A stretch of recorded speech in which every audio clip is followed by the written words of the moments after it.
What is going on, everybody? What to do? How we doing out there in the land of podcast world?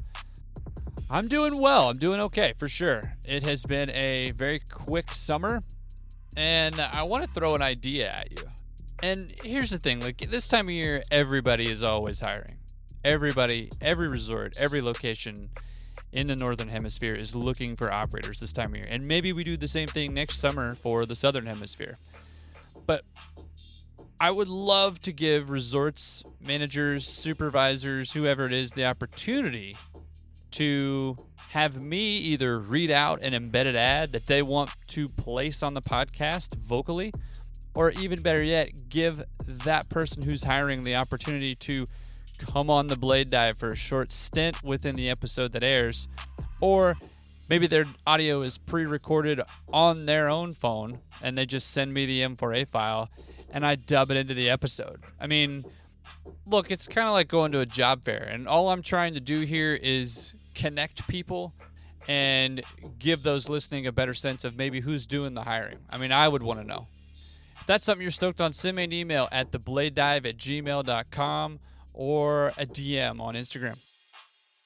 Okay, my guest today is Nick Symon, and Nick is a Michigan native transplanted to the west side of America via a train that he took to go and check out Alta back in late 90s, mid 90s. And so really the rest is history from there, but the stories that he has of that adventure alongside his career are pretty awesome. Nick works at Breckinridge Ski Resort in the winter as their halfpipe builder and has done so for quite some time alongside people like Brad Hoerter, who he taps as the halfpipe builder, the best in the world. So I got to talk to Brad. Nick has traveled to New Zealand building parks and has also spent time building competition venues like the Dew Tour. He is extremely passionate about teaching the future operator about how to build halfpipes and was stoked on the time that he spent at Mount Hood doing just that at Cutter's Camp. You know the deal. Grab your favorite drink, kick your feet up, and if you're in the machine anywhere in the world, turn up the volume. Go ahead and give it the juice. Already.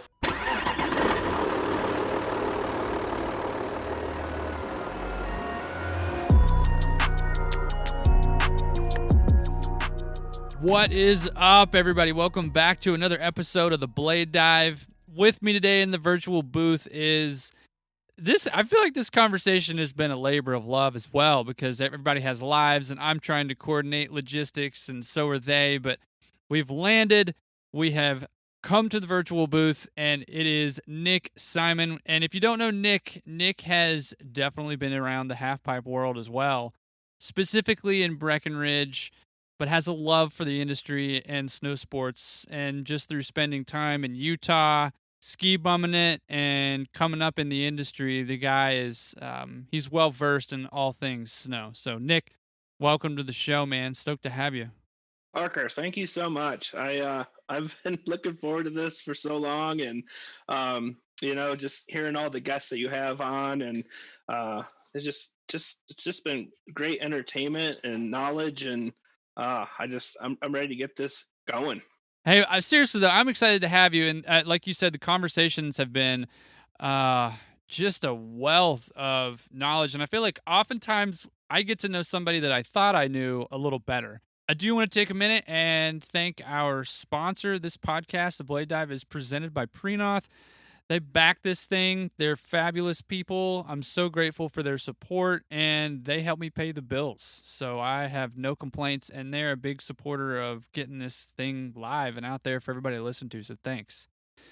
Nick, you pretty much know the deal then. We kick this thing off with a special guest question. And maybe in kind of true fashion to the guest that's going to contribute, we're not going to shy away from brutal honesty. And I don't know if that's what Kevin Soller has in store for you here. Oh, man. But Kevin's going to kick it off for you. I will play it for you right now. All right, here we go. Little buddy. Sic Nik. Hey, it's Little Buddy. Two-part question for you. First off, I want to hear the story about how that nickname came to be. I know it's from Little Cottonwood Canyon, but elaborate, would you? Next, from the park crew ski days at Breck, I firmly believe that between you and Matt Adams, the Breck Halfpipe crew for years with some of the strongest skiers in the industry that actually built the pipes they worked on. How has skiing pushed your progression building and creativity with half pipes? And where do you think this is going to go in the future? Hope all is well, man. Thanks again for everything you did for me. My career wouldn't be where I am without you. Later, bud. Whew. That one's taking me back. That came from Alta. And yep. Basically, when I moved out there, and I really didn't have any idea what I was doing when I moved out there at all. I took a train from Kalamazoo, Michigan, and took a job, and basically went out there and took a taxi cab from the train, took the train cross country, took it at night, woke up in the morning, checked in where I was working. I looked up at the mountain, and I was like, oh, what have I got myself into? I was a marginal skier. I was like out there with like 156 mogul skis with rear entry boots, with the reversible Columbia gear. So when I woke up and kind of realized where I was at, I was like, what the hell have I done? Because I had no idea. And then I kind of adjusted, and some people took me in and kind of started showing me how to ski the big mountain. And had my good friend Aaron Smith that ended up being a great friend. He gave me some Dynastar 4x4s, kind of the first big fat skis. And I ended up staying there during the summer, working up. I lived up at the Alta Peruvian Lodge, and I worked weddings there and at Snowbird. And it becomes a kind of quite tight community up there. And the nightlife got crazy. So you work hard, you play hard, you party hard, and that's kind of where Sic Nik kind of came from. It's like I did it good. Did you time travel at all? Yeah, it was, dude. Like, I mean, I just remember with Johnny Wade, and like we would go in the summer, and he's just like, hey, let's go up and go skiing. And you get up there, and he's like, I got some mushrooms. And you're like, sure, sweet. And then and then all of a sudden you're skiing for like 10 hours. You're doing like these laps, and it was a whirlwind. It was crazy. Like the whole Alta experience was just absolutely so much fun. I mean, Sage Catabrazio Losa was there when Mark and I were living there. The Collins brothers. It was right when Alta was popping off, so it was just like a super exciting time for that region in Alta. Like Teton Gravity was just breaking out. That's when Chad's Gap was just getting hit. Line Skis was just coming out, and it was just a really cool time to be there. And I'm so excited I was there during that time. But like I said, it's just like I ended up turning into a rather good skier with putting the work in. And said we worked hard, party hard, and play hard. And I just somewhere along the way, and Sic Nik came along the way, and it kind of stuck. Do you remember who gave you that nickname? I want to say it was Aaron Smith. Wow. I have no idea who Aaron is, but shout out to Aaron. Aaron's he was just a phenomenal skier out there, and he worked with Teton Gravity with Chris Collins and Matt Collins and Sage, and they're all filming. And he was just like, I mean, we do these banquets. Not to get off on a tangent here, but we do these banquets. That's what we do on the Blade Dive. So Tangent City. We did these banquets like Saturday nights. This is the P-Dog, right? This is it's the Alta Peruvian Lodge. Like we're never been to the P-Dog, so you should elaborate. I mean, unfortunately I snowboard, so it's old school, right? And there's employee housing there, and there you can go in the basement of the place, and then there's also like the P-Dog, the fort over there, that basically you have to drink yourself to sleep every night to go to sleep, because it's a party every night. Yeah. And it's just like the second night I was there, I'm from Michigan, right? I'm from Michigan. I took a train out, and I was just like, they're like, it's Inner Lodge. And I was like, what the what the fuck is interlodge? What does that mean? And they're like, oh, that means there's an avalanche, that there could be an avalanche and we have to stay in the place. And I was like, are you kidding me? And then I wake up in the morning and I see cars like on their side, and the avalanche went through a couple of rooms. And I'm just like, this is like my second day from Michigan to Alta. And I'm just like, what have I got myself into? and right after that, I was like, all right, this is cool. You know, like Michigan kind of sucked. There wasn't a lot to do. And now I'm here, and I guess it's just time to send it and, you know, make some friends. And, you know, people were so nice. Like they weren't, you know, people were badass skiers. And, you know, they saw that I wanted to, like, you know, do well and learn. I was like 20, 21 then, and 44 now. And so, you know, they were super nice. And this one dude, Stefan, he took me in. He was from Steamboat, ripping skier, and it just made really good friends. And it's a big family up there, and it was just so much fun. And then that's where I met Mark Daigler, ultimately. And enter Mark Daigler. Oh my God, I still feel like, and maybe I'm going to go off on the tangent now too. Sorry to interrupt, but so I had the chance to catch up with Mr. Daigler. I heard at his busy work. He was doing some incredible stuff. Yeah, he was. But he was fortunate enough to just take a couple minutes to catch up with me, and like we were just chatting, and you know, as I'm kind of thinking and picturing what that scenario would have been like for the two of you, I'm picturing or trying to come up with the analogy, and I'm thinking about Laurel Canyon in Hollywood, where like back in the day all the rock bands and the musicians used to go, and kind of that's where, I mean, I'd have to do some research a little bit just to figure out which bands came from there so I could be correct on the podcast, but like I feel like back in its day, that Little Cottonwood Canyon was kind of like that too. With you had TGR that you were saying was there. You had Chad's Gap that was getting launched. You had the P Dog and everything that was going on at Alta. Which, by the way, another tangent off a tangent would be, I saw that the Tram Club is no longer at Snowbird. No way. Trippy. Yeah, I saw that. Wow. Yeah, that place looked like a strip club that wasn't a strip club. But I do you get my point? Like I was trying to come up with a picture of it in my head because I didn't experience that back in the day, and I'm like, man, what was I obsessed with? That was music. I was obsessed with music. Like where were musicians? Oh, fucking Laurel Canyon, dude. Like there are some crazy stories out of Laurel Canyon.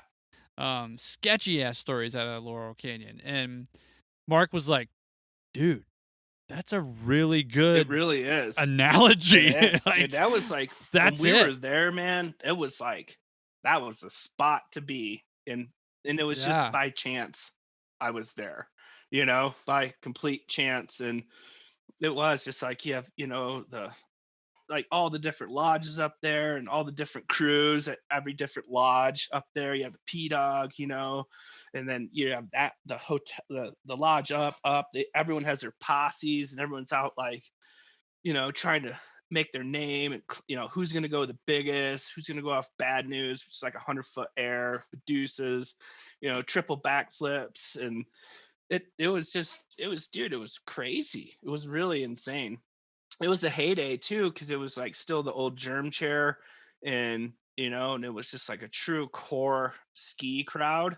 It was just, you know, it got busy, but it wasn't like it is now. I mean, it was busy, but it's not like how ski areas are now. And it's just like, you just go out there and you just rip and just like go send it, and then you come back and work, you know, and you're like, what, like just one morning it was a POW day, and it was like Mark and I were doing the breakfast this breakfast shift, and this lady, like, they're just like hanging out. We're like, dude, you guys gotta go, like it's time to go skiing. And the lady's like, I work for the Washington Post, I'm gonna write an article, blah blah blah. And we're like, great, cool, tell the article how bad your service was. We don't care, we want to go skiing, so you're getting kicked out. Holy crap.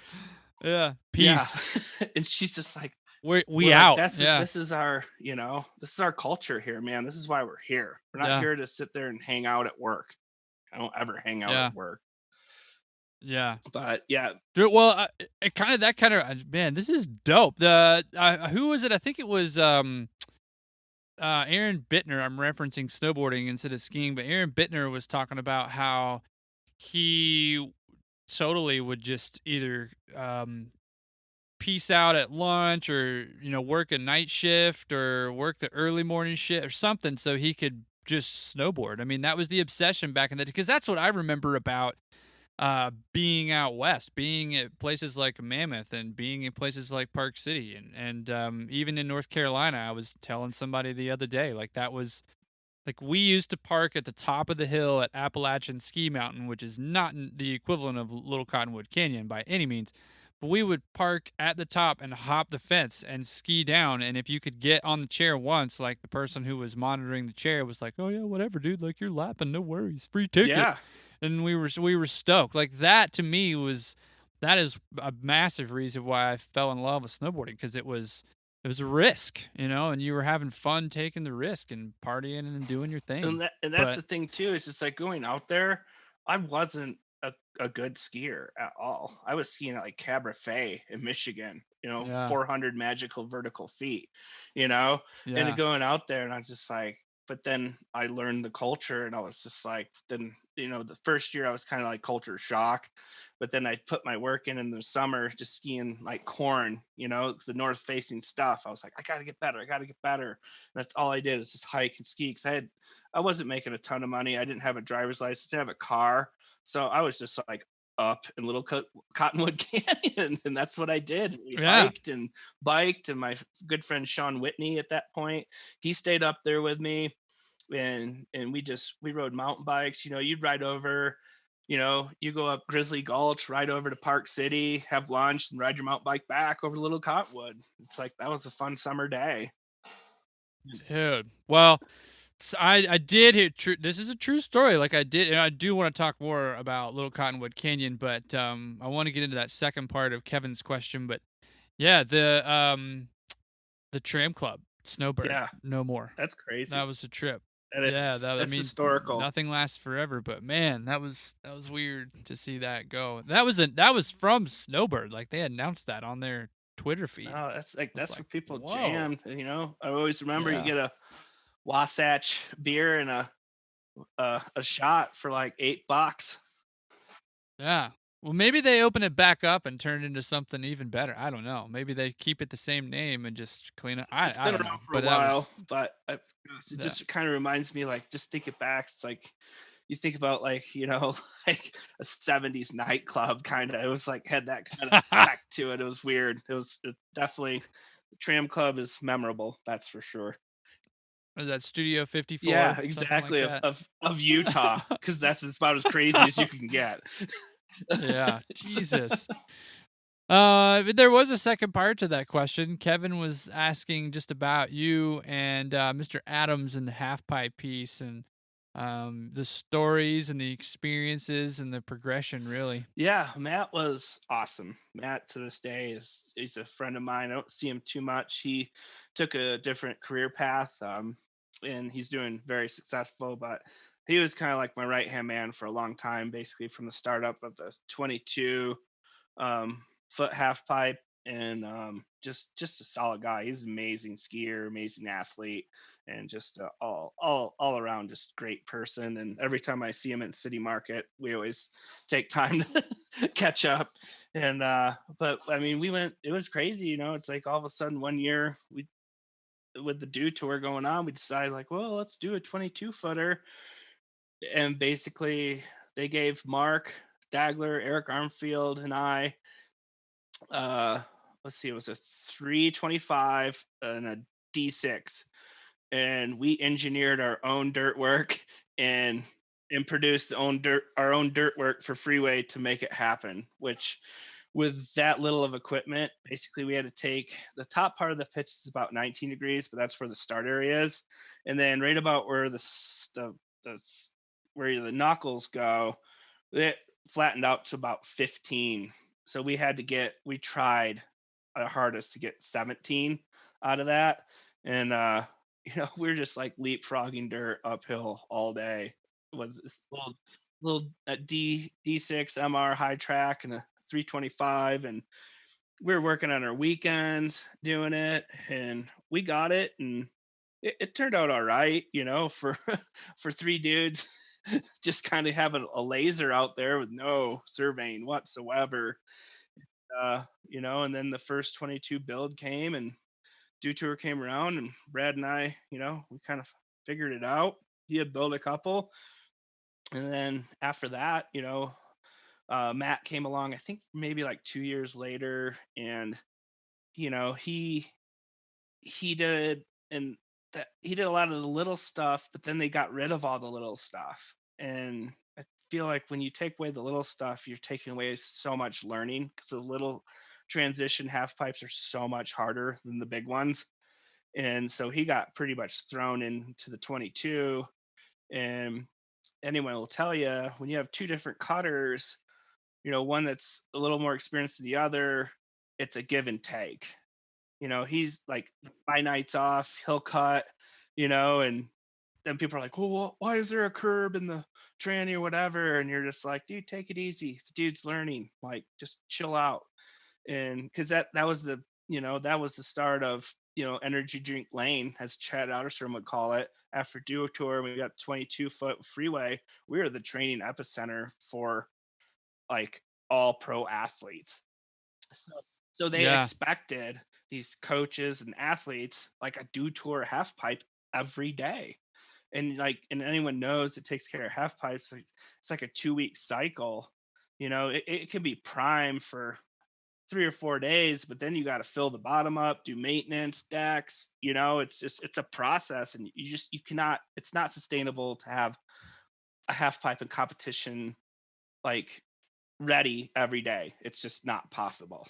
You have to do maintenance. And teaching Matt that, he really caught on after a while, and he got on board, and he learned after a while that my biggest thing is like the cutting part's easy. Like, cutting's the easiest part of the pipe. Like, getting the decks and the bottoms, like if you don't have two flat decks that are symmetrical and even across, and a symmetrical bottom, it's geometry. It ain't gonna work.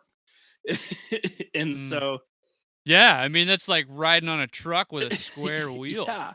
And and he had just started grooming, so he kind of got thrown into the storm per se. And the expectations were really high, and man, he in the end he really came through. But at the end of the day, I think he saw where everything was going, and he was just like, I'm out. And I couldn't blame him. And then that just took me to being the only pipe cutter, which took on a whole nother scheduled beast. But I really appreciated Matt's time, and he was a very big part of Breck's 22-foot half pipe life. That's dope. Well, shout out to Matt Adams. That's awesome. If he's listening, stoked he is listening. Yeah, that's rad. He was a part of what you were doing. And you bring up the competition side of the half pipe thing, because I feel like for so long that is what I was really paying attention to and watching, was the half pipe construction. Aside from like the very cool photo shoots, I was not paying attention to the slopestyle contests, because Sean was winning them all at that time. I was like, well, fuck this. I don't want to watch that, because I know who's going to win. But like back in the day when halfpipe was the thing, and was very relevant, it still is very relevant, but it was a different kind of relevant back then. It was a very, very stoic, artful, I don't know, it was almost kind of like a pleasing thing to watch, because when you're riding halfpipe, and I'm not the coach or anything, but you're not going up, you're going down the fall line, and then you're also going up. It's like two things happening at the same time. Yeah. So it was very graceful to watch. And so I grew up watching folks like, so that would have been like late 90s, early 2000s. Yeah, I'm 37, but like Steve Fisher, Gretchen Blyler, Luke Winan, Todd Richards. That's who I was seeing in the halfpipe like all the time. Absolutely. And I remember Sean being a part of that mix, but it was just because he was already doing the slope thing. It was just like, great. Like if he does well in the pipe thing, cool. But and then you got people like sprinkling Danny Davis and Kevin Pierce, like as this new generation of rider came up and through. It was cool, but those were the core people that I associated with the Breck pipe was Steve Fisher, Gretchen, Winan, and Richards. And that's probably because I definitely witnessed that last kind of like death rattle of an era for halfpipe riding and who was coming through there. But does that halfpipe build feel that way? Like if when you built it and were a part of it, building it now, does it still feel like you're building it back in the day? Obviously the technology has changed, but does it still have that historic feel when you're piecing it together? You're like, man, there's some stuff that went down here and we're doing it all over again in 2017 or whatever it was. Like I have to say, like last year I was kind of like in shell shock the whole last season, not having a Breckinridge halfpipe. I mean, that was like the last 18 years of my life. And you take it back to the Grand Prix, where Travis Rice used to do half-pipe competitions, Yeah. And Chad Otterstrom, I mean, he's Chad is Breck. Like, Chad Otterstrom is Breck. Todd Richards is Breck. And, when you're building those Grand Prix half pipes, I mean, it started off with the Vans Triple Crown. That was the first competitions I did. And then I went to the Grand Prix, worked with Pat Melendowski. And I mean, I hope he's doing great in his health and everything. But every pipe, then you work with Frank and Brad, and every pipe every year, there's more and more history. And then when we went to the 22, you're like, wow, we just did it. We took Breck from hand dug half pipes to a 15 to an 18. Now we're at 22, and just seeing the history at Breck every year, you're just like, there was an extra push behind when Brad and I would build the half pipes. Like, we owe it to make these things amazing when we build them, and because it's the Breck pipe, like, and the fact that it's not around anymore it kills me, man. It really kills me. But I mean, every time you build that pipe, you're thinking about all those people that have been here, and it gets to you. You're like I owe it to them to give it my all. And that's basically like when I after the competition, that's when the competition was great. The Dew Tours and all that, those are great. I love those. But after that, that's when I think people appreciate a little bit more, because it's competition coaches and blah, blah, blah. They're like, oh, it's undervert, this, that, whatever. Competitions are great, but they're as good as they can get, But once you open it to the public, and then you see people just having a blast, and, even like kooks in there, like carving up the walls. Well, people don't realize, like, those people are in there because they're like, this is where Shaun White won. They're in there taking pictures with their families. They're like, this is the Dew Tour half pipe. And just like in Aspen, you'll get the same thing. You're like, this is the X Games half pipe. And there's a history to Breck with our half pipe, man. It's like the equivalent of mining in this town. And, the fact that it's not here, it's heartbreaking. Yeah, that is definitely something I want to dive into with you. But gosh, I had to ask about just the historical experiences that have come from there. And I mean, like, you go back and you look at that stuff on YouTube now, and you still get that. You still get like that Frank, feel. Like Frank was here. It just doesn't go away. It's just like, and those people, like, it was just like, like, it's crazy. Like the historic value of the half pipe at Breck it's unforgettable.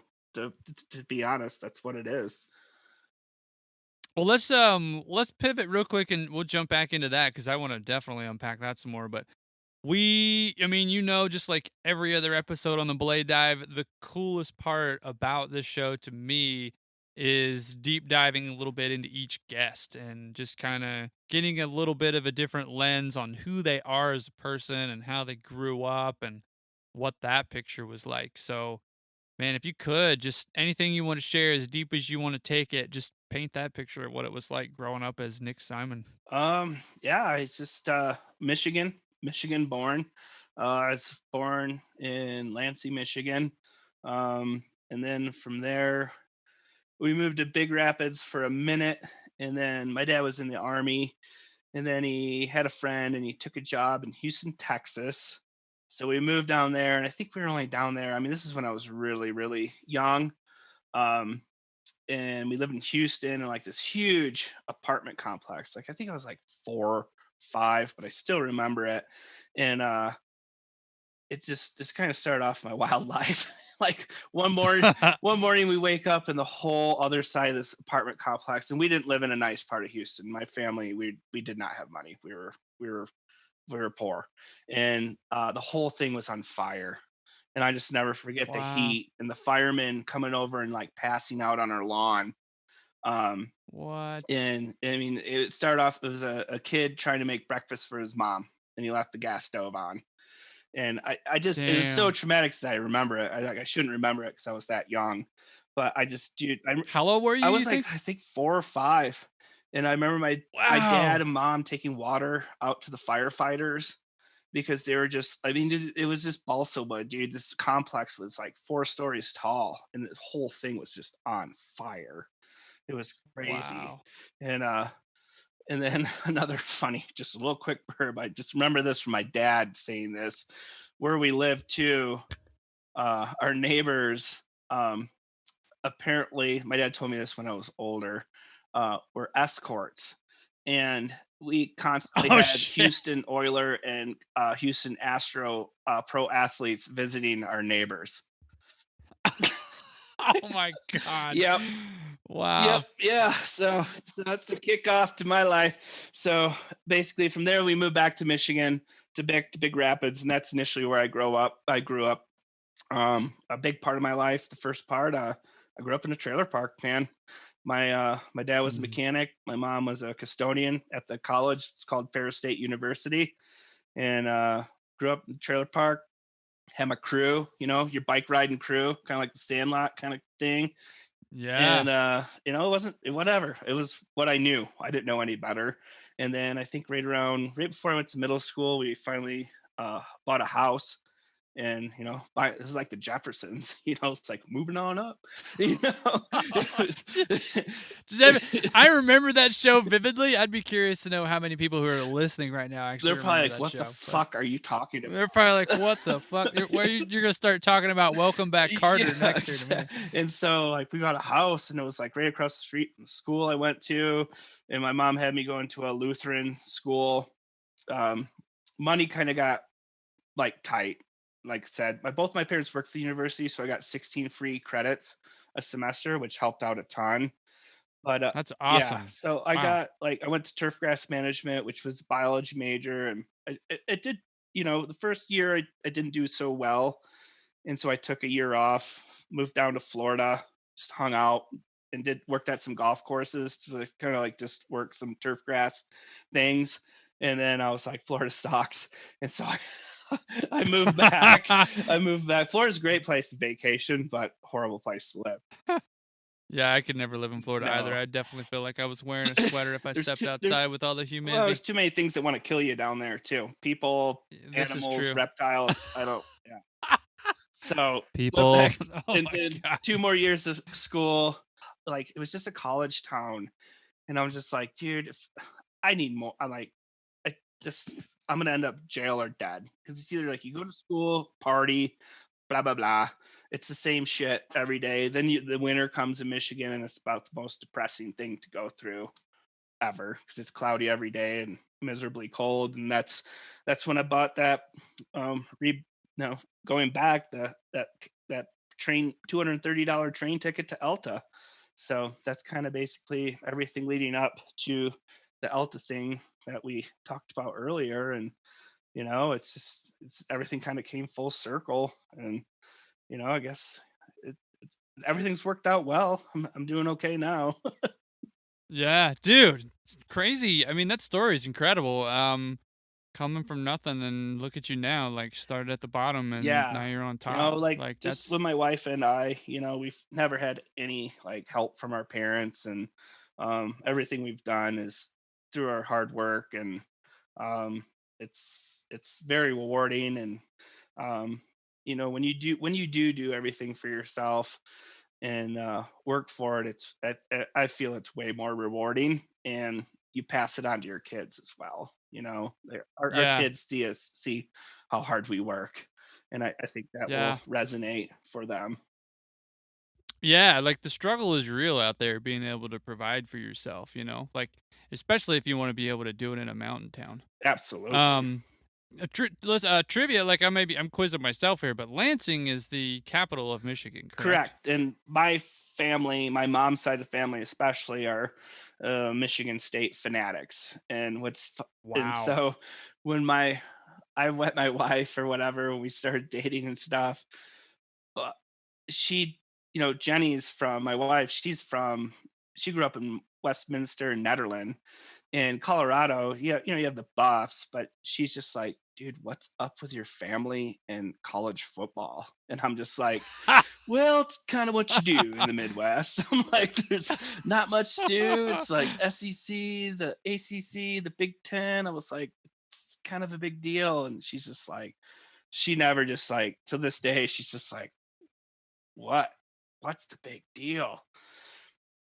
It's like they're It sounds like fanatics. your wife and my wife could definitely have a hate conversation on how many people enjoy football in the South or the Midwest in America. But yeah, my wife's from Australia. I've said that before, and so Yeah. it's like, what's the big That's deal, she dude? she It's is. just a She's just like, what is going on with that? And it's yeah. it's pretty funny. She's but Well, I watch less and less every year. That's for sure.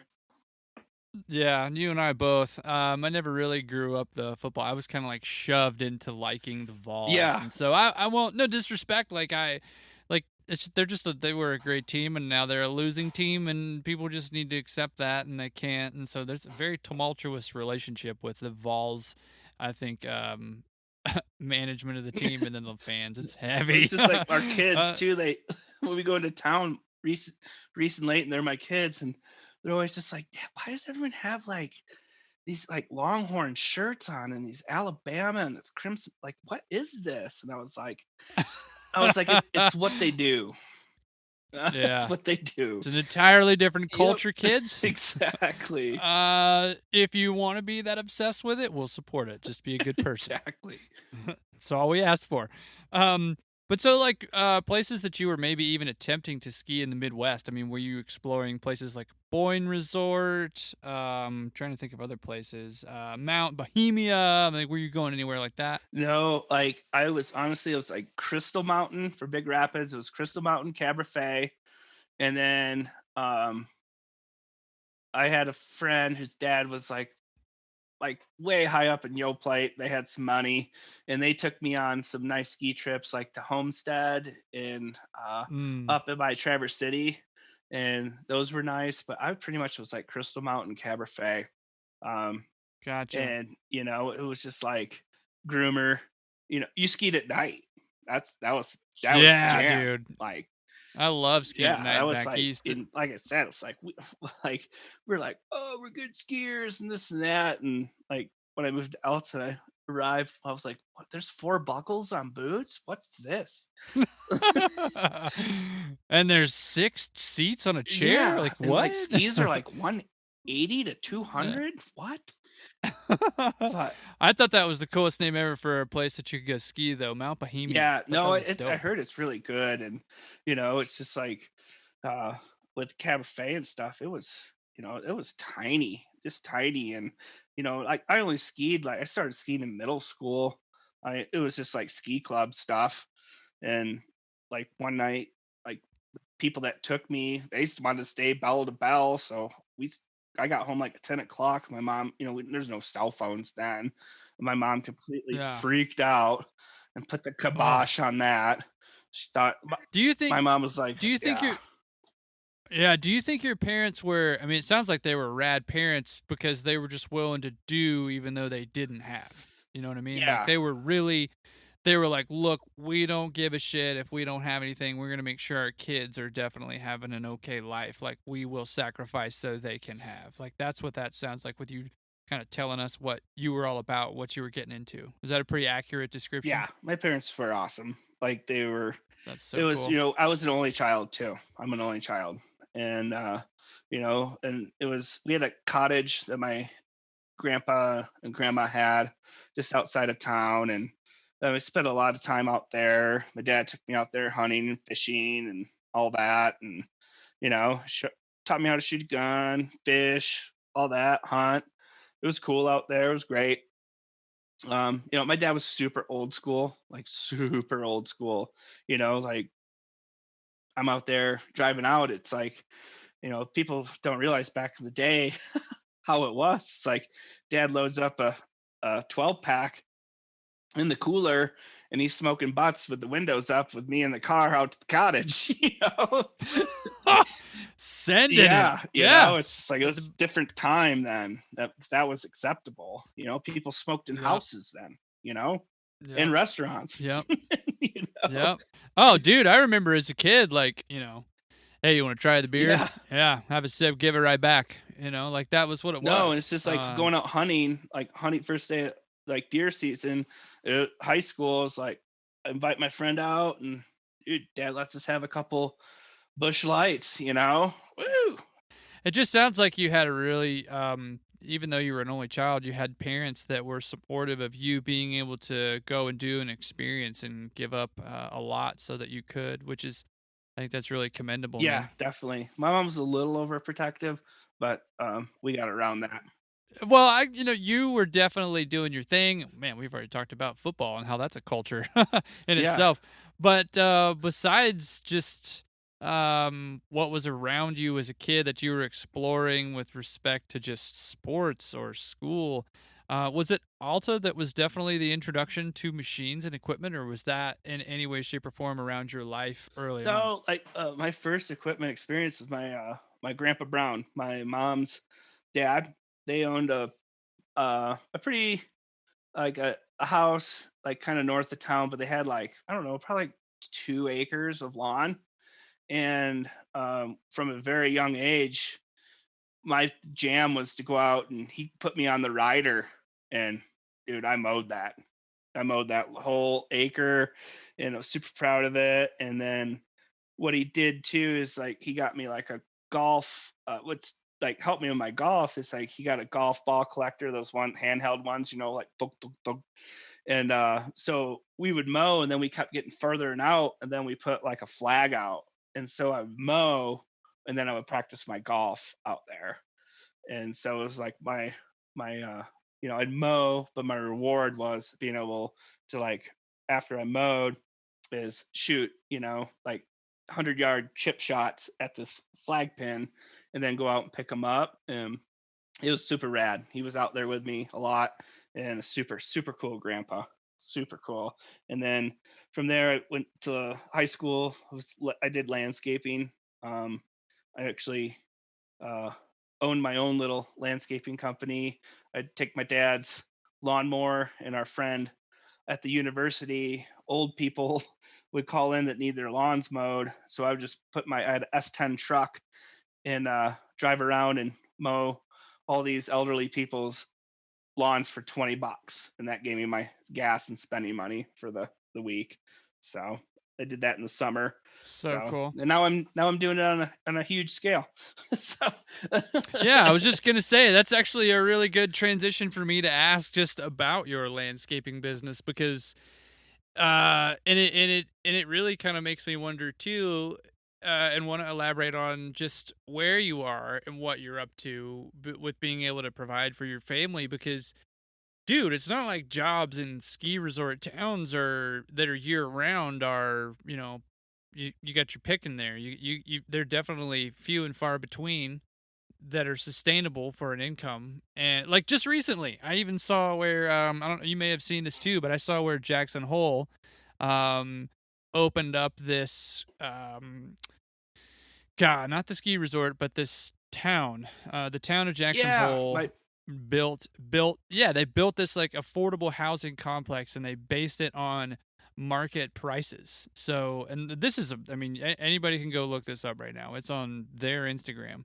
I think cutting the grass is therapeutic. I enjoy cutting the grass. I definitely enjoy, grooming more than I do mowing the grass during the summer, Yeah.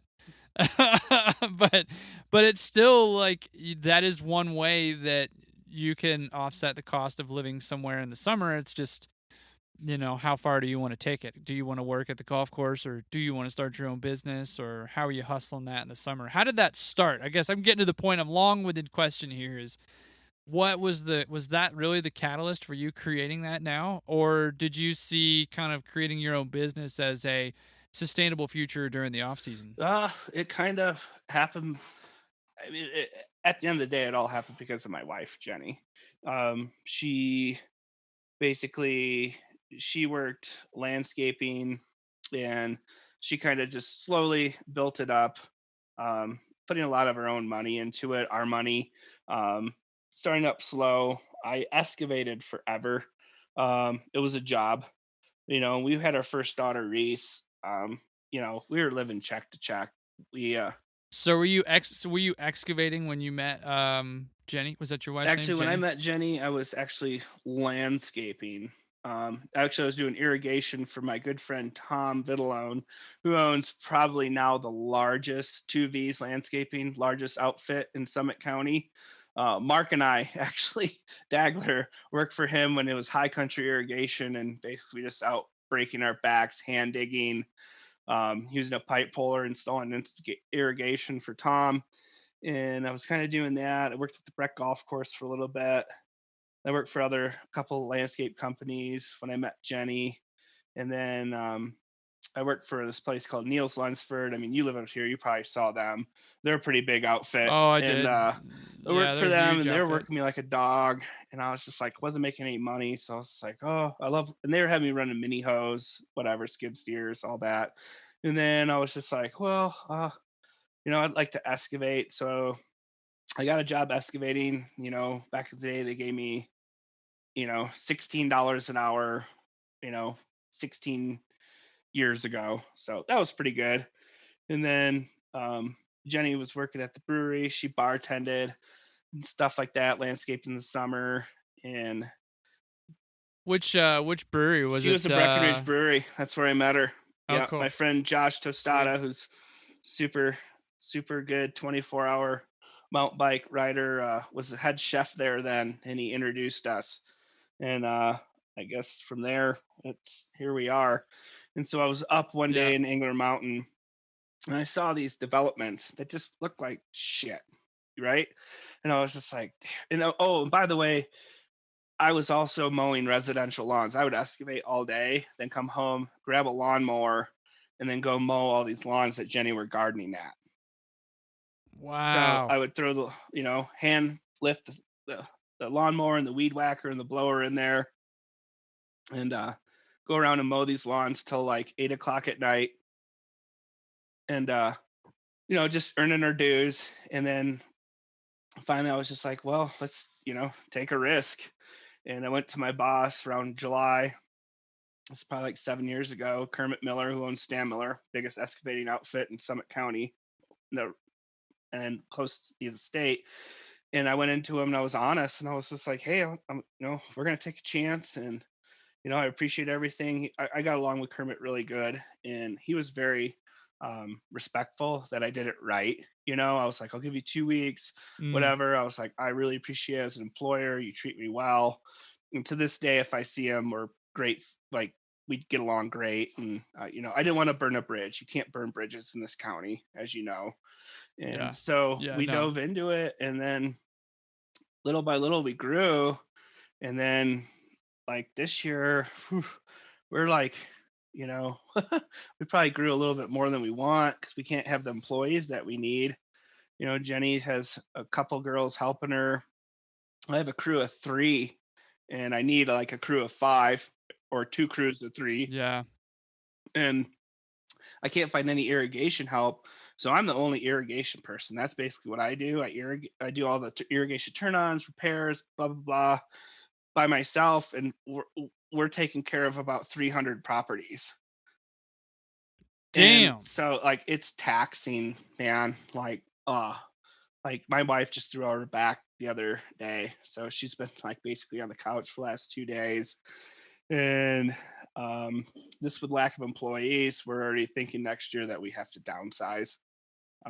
Just because I mean we're you know we're paying guys $20-$21 an hour to mow a lawn. Wow. Which Are you stoked on that, or you sound apprehensive? I'm super stoked. I love it, but right now it's just like we have a bunch of HOAs, residential, and HOAs, especially this year, the homeowners or second homeowners, it's almost impossible to make anyone happy. In our Dude, that's I've where sent you pictures of what our properties look like. yeah, And, you have. I mean, it's just honestly, you're just like, dude, like I'm giving you 7 days a week. My guys are working their balls off. My wife's working her ass off. Like the girls are like, we're giving you all we can, and it's not enough anymore for anybody. It's actually interesting. Like there was one guy that was just having like this. I could see it on his face. Like he was just exhausted, like sweat pouring down. I couldn't imagine 117 degrees, dude. Parked the mower. Parked the mower, walked up to his car, drove his car down, and our street had like one of the only shady spots out in front of our house. And he pops his trunk and he's just sitting there. He's got his, nice Carhartt pants on and his bright green shirt, his bright green hat on, his boots, and he's probably like 6'2", just exhausted. He's been there since 6:30 in the morning. And I'm outside, and Maddie and I are getting ready to get out and go out in the truck. And I'm like, dude, you okay? He said, man, do you care if I park here? I just need some shade. And I'm like, yeah. And he's like, do you mind if I eat my lunch right here too? And I'm like, no, go for it. And he pulls out this like portable like smoker, and he busts out this Honda 1000 generator. And I'm like, is that lunch? Can I stay? Yeah. And he was like, oh, dude, I'm cooking some chicken. I was just trying to stoke the crew out. Like, that was another reason I should have been transparent with you, but I was just going to surprise them with some good food because they're just bumming on everybody screaming and yelling at them. It's And I was bad like, dude, I don't care, whatever. Like, yeah, so he totally barbecued like a whole chicken right there on the mobile situation that he had going on, and brought it up to the crew, and they were all pumped. Like I saw him mowing on sandwiches, and then you circle around and like, what an awesome dude. After getting screamed at, working in 117 degree weather, he's trying to be good by his fellow workers. Yeah. What an awesome dude. So just like, think if I would have said like, heck no, man, you're not allowed to eat your lunch right here in the street, blah blah blah blah, like take your shit elsewhere. Like that would have been you never know what somebody's dealing with personally. Absolutely not. And it's always good to be a good what person. We do here is like our neighborhood, Wellington, we have the same UPS driver, right? And we're kind of stacked on each other up in this neighborhood. And every Friday I make sure our refrigerator is stocked with Gatorade. And just like last night, he comes by. I was like, "Happy Friday!" I toss him an ice cold Gatorade, and he's just like opens that thing up right away and just chugs it. I was just like, "Thank you. We appreciate what you do," because he works till like 8:00 every night. And that's a heavy job. I tell our like clients too. It's like you're gonna go a lot further if you come out and give our guys like maybe some Gatorade or lemonade. And be like, hey, would you mind just getting this area over here instead of coming out and just being this negative, vexatious person? Like, that's going to get you nowhere. Yeah. I think it goes back into the world of snowcats. I think it goes to the same, too. Like, when you're on the radio with somebody and you're training the rookie operator, screaming at them because they aren't on the same pass or are overlapping too much or didn't clean up their turnaround or, I hate that shit. We've talked about that. It makes, oh God, that really grinds my gears. If we're going to throw that out there. Yeah. I hate it when people belittle others. Yeah. That's one of my biggest things. It's like, dude, we're no better than nobody. Like we're all places of this earth, whoever, like some people think they're, God's gift to the world and whatever, but I try to play even field and, I try to respect every person and treat everyone equal. Yeah. And the sad part too sometimes is that the horrible people end up getting the positions of power, which it just blows my mind. It's like, dude, why? Yeah. I just want people like kids to know it's just like, dude, take a risk. Take a Yeah. risk. Like, don't get institutionalized. Like, Yeah. it's like take chances. I took a freaking train. I didn't know even where I was going. Nick, I think it's rad that first of all you're willing to discuss what it is to have a business and realize that, treating people, especially your employees, with respect is super key to retaining them. Because we've talked about that before on the podcast where, recruiting and hiring and how difficult it is, and you don't really know if anybody's going to pan out. It's kind of like I was talking about it the other day. It's like the baseball scout or the pro athlete scout, where you can say that somebody's that 5-tool player or what have you, if you want to use sports as an example. Not that we were just dogging on football, but but like they just don't know. They don't know, 100% with that level of confidence to go out there and get up to bat against somebody that can throw a 100-mile-an-hour fastball and Well, that. yeah. Not to go like full Billy Bean on you, but it's important to treat people with respect and with kindness, especially if you'd like to receive it in return. Yeah. Well, just like I've spoke to you about Jacob, our new guy this year, and people having new guys, it's just like sitting there sending people out to fail. That's unacceptable in my mind. Yeah. It's Yeah. like if that's like if you're sending a guy out that's underneath you to fail, you're failing. Yeah. It's just like, dude, like coach the dude, make him feel confident, make him, that's make him feel like you're his equal. Like I just to this day, I don't understand that concept of people like sending people out to fail. I just don't. Yeah, I don't understand that concept. And maybe even it's not sending people out to fail. Maybe it's We're not directing them in the right way. There you go. You took the words right out of my mouth. Not able to direct them in the right way with respect to feedback or direction, period. Like, hey, this is what I expect of you. So setting them up, and then, hey, this is where you need to go instead of here. Yeah. I appreciate. Yeah, I appreciate that. I very much appreciate that. Like, if you have a problem with what it is I'm doing within reason, if it's like, dude, you're going way too slow. It's like, well, how slow is too slow? That's my first thing there would be, I'm not going to drive 50 million miles an hour to groom a run. Like, I'm definitely going to take my time. No. And everything comes with speed. Yeah, and everything does. And time is your only friend there. But if it's worth discussing in the moment, like, oh, take a right here. Like, go right up this trail instead. Like, dude, come on. Like, tell me. Don't make me miss it. No, and then, that's bullshit. And then go, oh, dude, you gotta. Hey, man, you missed it, dude. You didn't see it. And then you're gonna have to turn around. You just ruined the dude's night. Where if you're like, hey, bro, over here, Yeah, like show him the light. Or shine the spotlight. I'll stop, turn around, come back. Oh, my sorry, I didn't tell you that. You have to be accountable as much as the frickin' person you're training. Can you weigh in on what's your take on pictures with the sunrise or sunset or sunrise, pictures with the cat or without the cat in it? Gotcha. Yeah, God, I think I sent you some of both. I don't know. I guess it's all in the moment. You're like, man, it's what you're feeling. I think that's what it is. Man, that picture has got to have the Snowcat in it. It's got to have the Snowcat in it, or like especially because that Breck, dude, on top of freeway. Like, dude, we get so much like awesome sunsets and stuff. Yeah. Same thing as people fucking taking pictures of their mountain bikes riding. Check out my bike. I have to pedal it. Yep. That's brand new.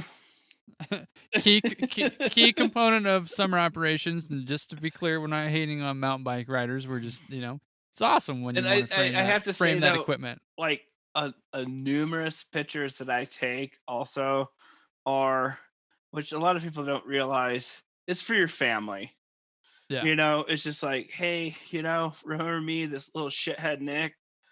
It's like, this is what I got going on now. It's like, Oh man, I had to ask. Yeah, Breck sunrises are pretty cool. Well, I've just I mean, Colorado, you're Summit out County sunrises. West Coast, like, dude, that's Yeah. getting better than that.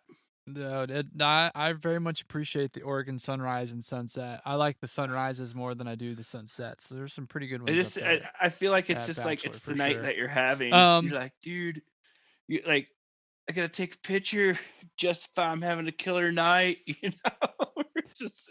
it's just that, you're having a killer night, and I'm not a big picture taker, but my pictures are always in the moment. Like, this is fucking cool. This looks great, Yeah, and it all sent like circling back to like the respecting people and having a good night and a good time. Like I am definitely one individual, maybe not alone in this thinking or this thought process, but I would much rather say hello to somebody, like whether it's over the radio or whether it's phone call or text or face to face. But instead of starting the conversation off with a sarcastic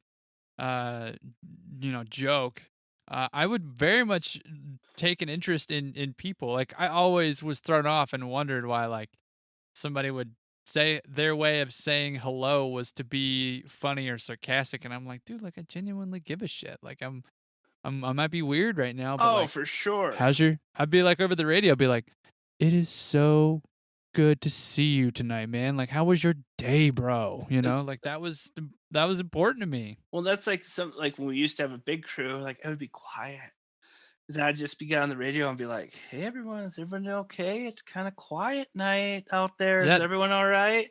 And then I was deemed like 6 years ago as in charge of desensitivity training. Well, it was funny because like I have to give a shout out to Nathan Vandersluis up at Bachelor. It was hilarious. He was like, Parker, you're loud. Chill out on the radio, bro. Like you are giving it one. I'm like, man, I'm genuinely stoked to be here though. And he's like, yeah, but chill, bro. It's always like, it's a job. I get it. Some people want to definitely kick it, not have to talk a whole bunch on the radio. I don't love to talk too much on the radio, but I enjoy the people that I'm around and that I work with all the time. And so I'm a half-pipe cutter, dude. There's times where like, dude, you know how many freaking like on mountain radio like microphones I've broke over the years? Like I'm like, goddamn, fuck Mother Nature, fuck this, fuck that. And Mark's like, peeking hey, out. You all right, man? Like, I am now. I needed to vent. Yeah. Who's hearing me out? Thanks for listening. Yeah. Yeah. Dude, I think now is a really good time to, before we get too far along, let's go ahead and jump into the push road question of the day.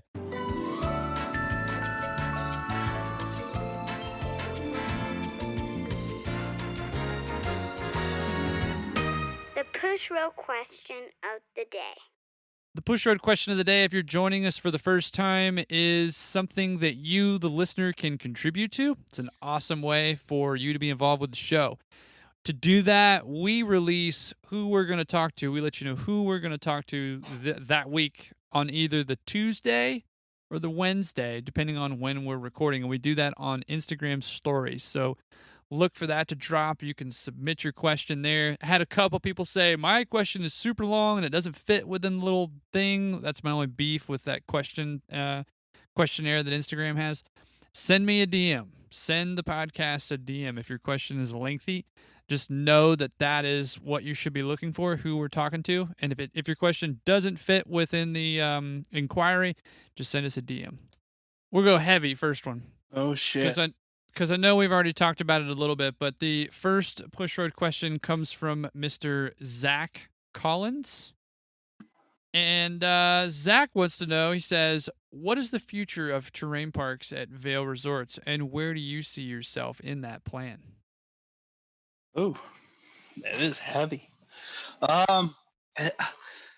Zach, thanks for the question. That's awesome. I'm glad you're listening to this amazing podcast. And it's a great question, and that's a question I have as well. You know, I've done the pipe for whatever 18 years at Breck. It was taken away from me last year. Am I bitter? No, I'm not bitter at all. I understand that they're a business. I own a business, and sometimes you have to make decisions that are, at the end of the day, not fun ones, not good ones.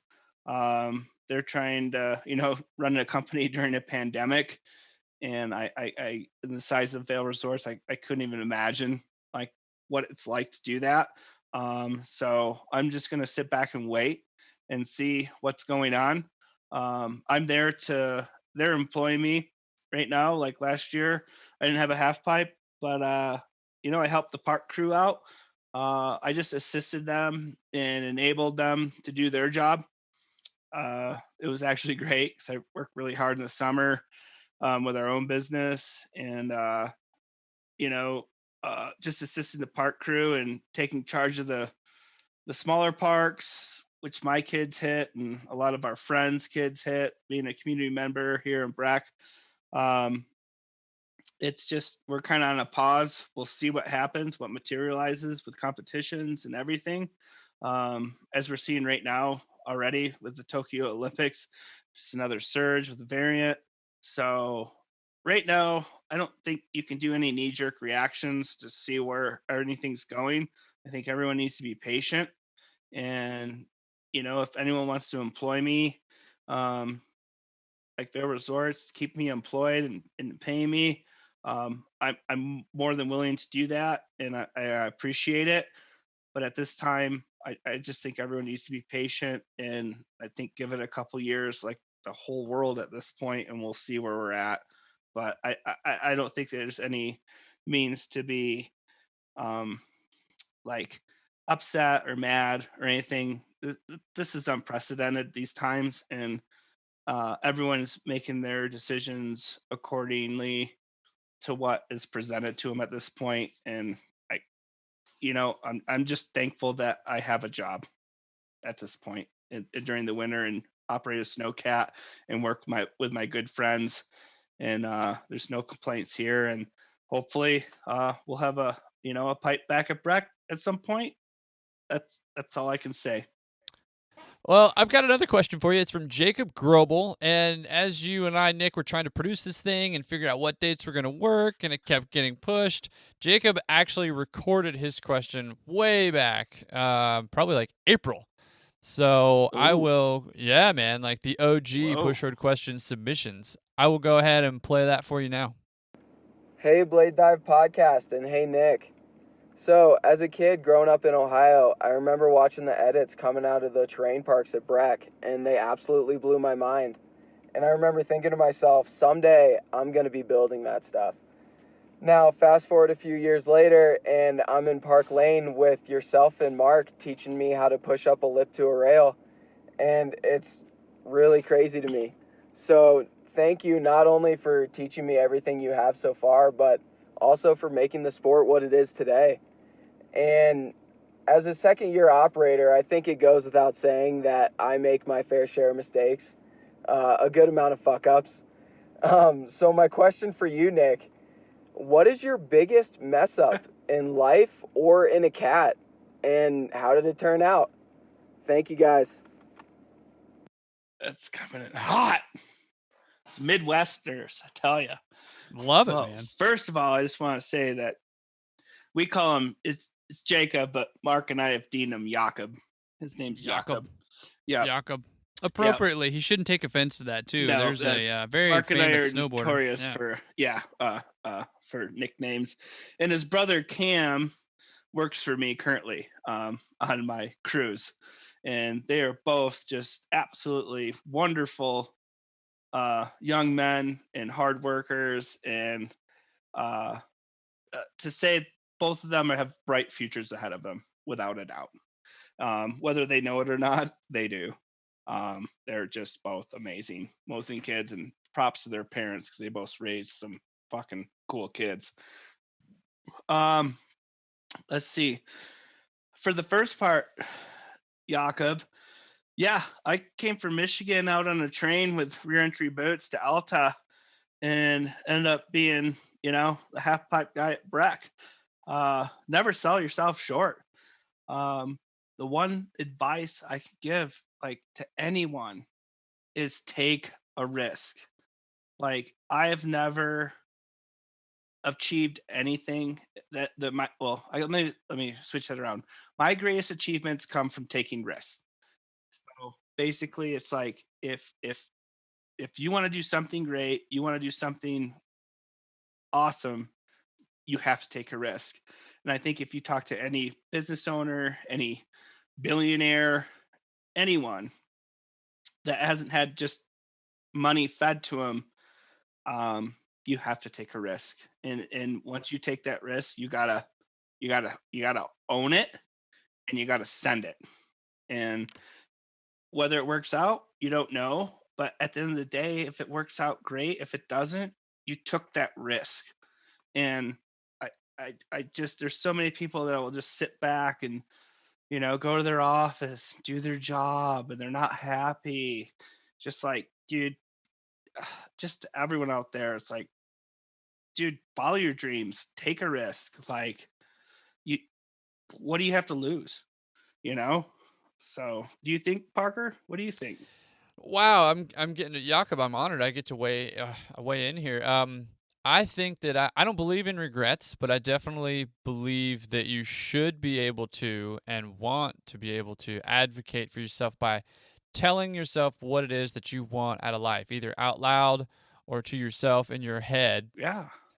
But the caveat to that is that it's difficult to do that because we are constantly surrounded by noise, and sometimes that noise is maybe it's more than sometimes. So sometimes that noise is a projection of a standardized process that we should be going through in life, and sometimes that can be through a career, and sometimes that can be through personal life, and it just shows up everywhere.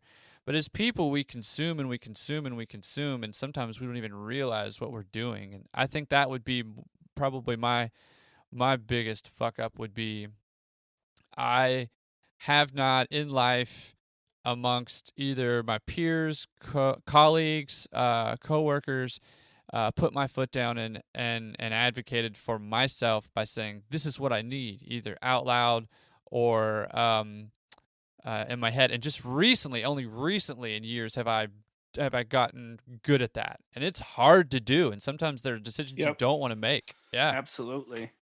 Yep. What about you, dude? Where was your biggest fuck up? I want to say my biggest fuck up was Florida. If I could have skipped that year and a half, I mean, granted, I learned a lot of stuff down there, but if I could have jumped from Big Rapids College baseball to that train to Alta and not have that little business loop to Florida, because that got me a DUI, and that place just breeds badness, and that I did it in out of like pure ignorance. And if I could have just skipped that, like that year of my life, that would be it. Like, it's I went down there was like when I got on that train at Alta, I wanted change. I wanted everything. When I went to Florida, I was just like, I was being a fuck off. I was being a 20-year-old. I was being a douchebag.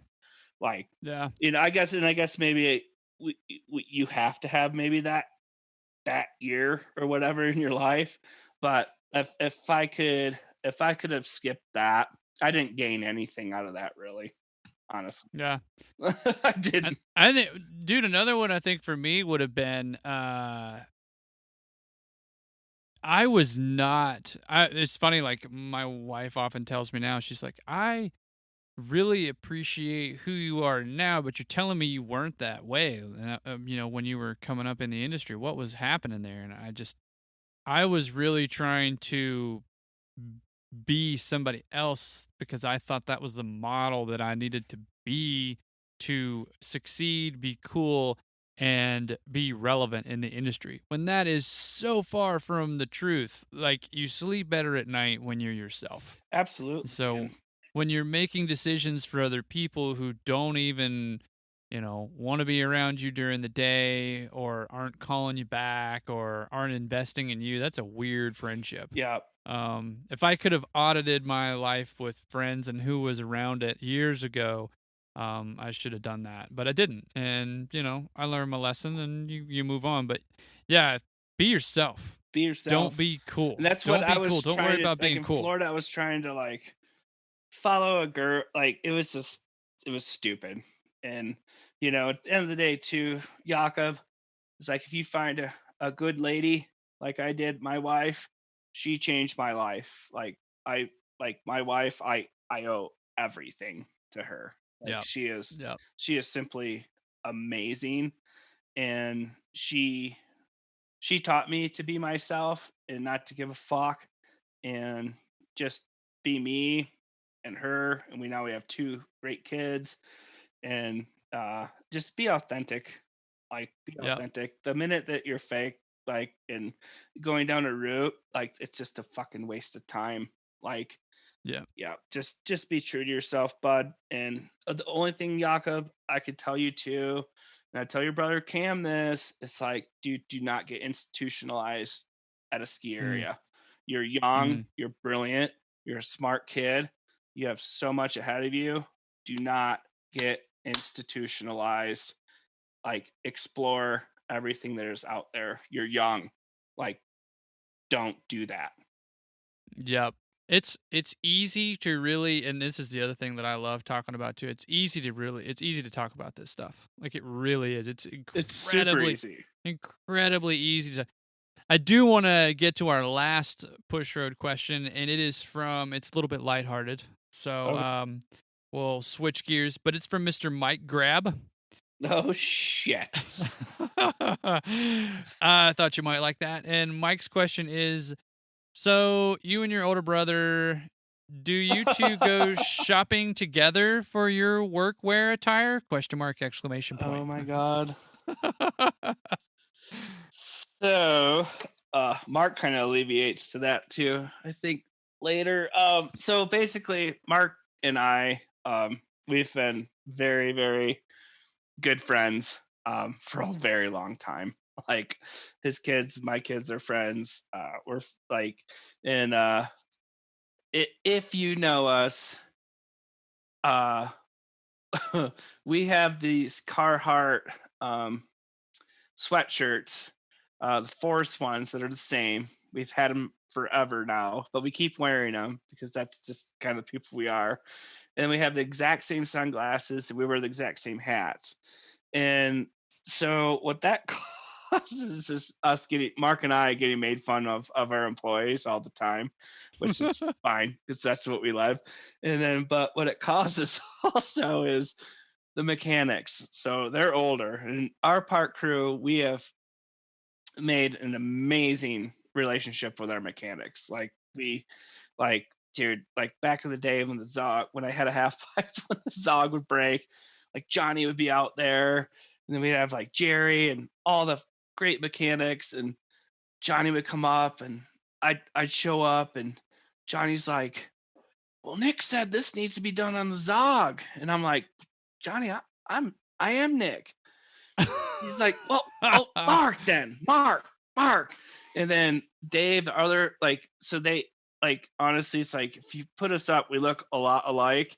So, and then we, like, not on purpose, but we dress alike. So it causes confusion, like with competition services and stuff. It's pretty funny, to be honest. And we keep wearing the sweatshirts, and we get the blue iridium lens sunglasses, not on purpose, but that's just what we like. And then we wear our pre-Noth hats. And, like, honestly, it's like we're the same height, like same size. So it causes this great confusion about everyone. And it's so funny. Like, comp services are like, we have do tour. They're like, well, they come up to me and they're like, well, what you're saying, Mark, is totally different than Nick. And I'm like, well, I'm Nick. And Mark's over there. I'm like, Pipe, Nick. Mark, slow. So our employees, Mike Grab, like, love him. He's a good dude. He's a very good dude, and we miss him.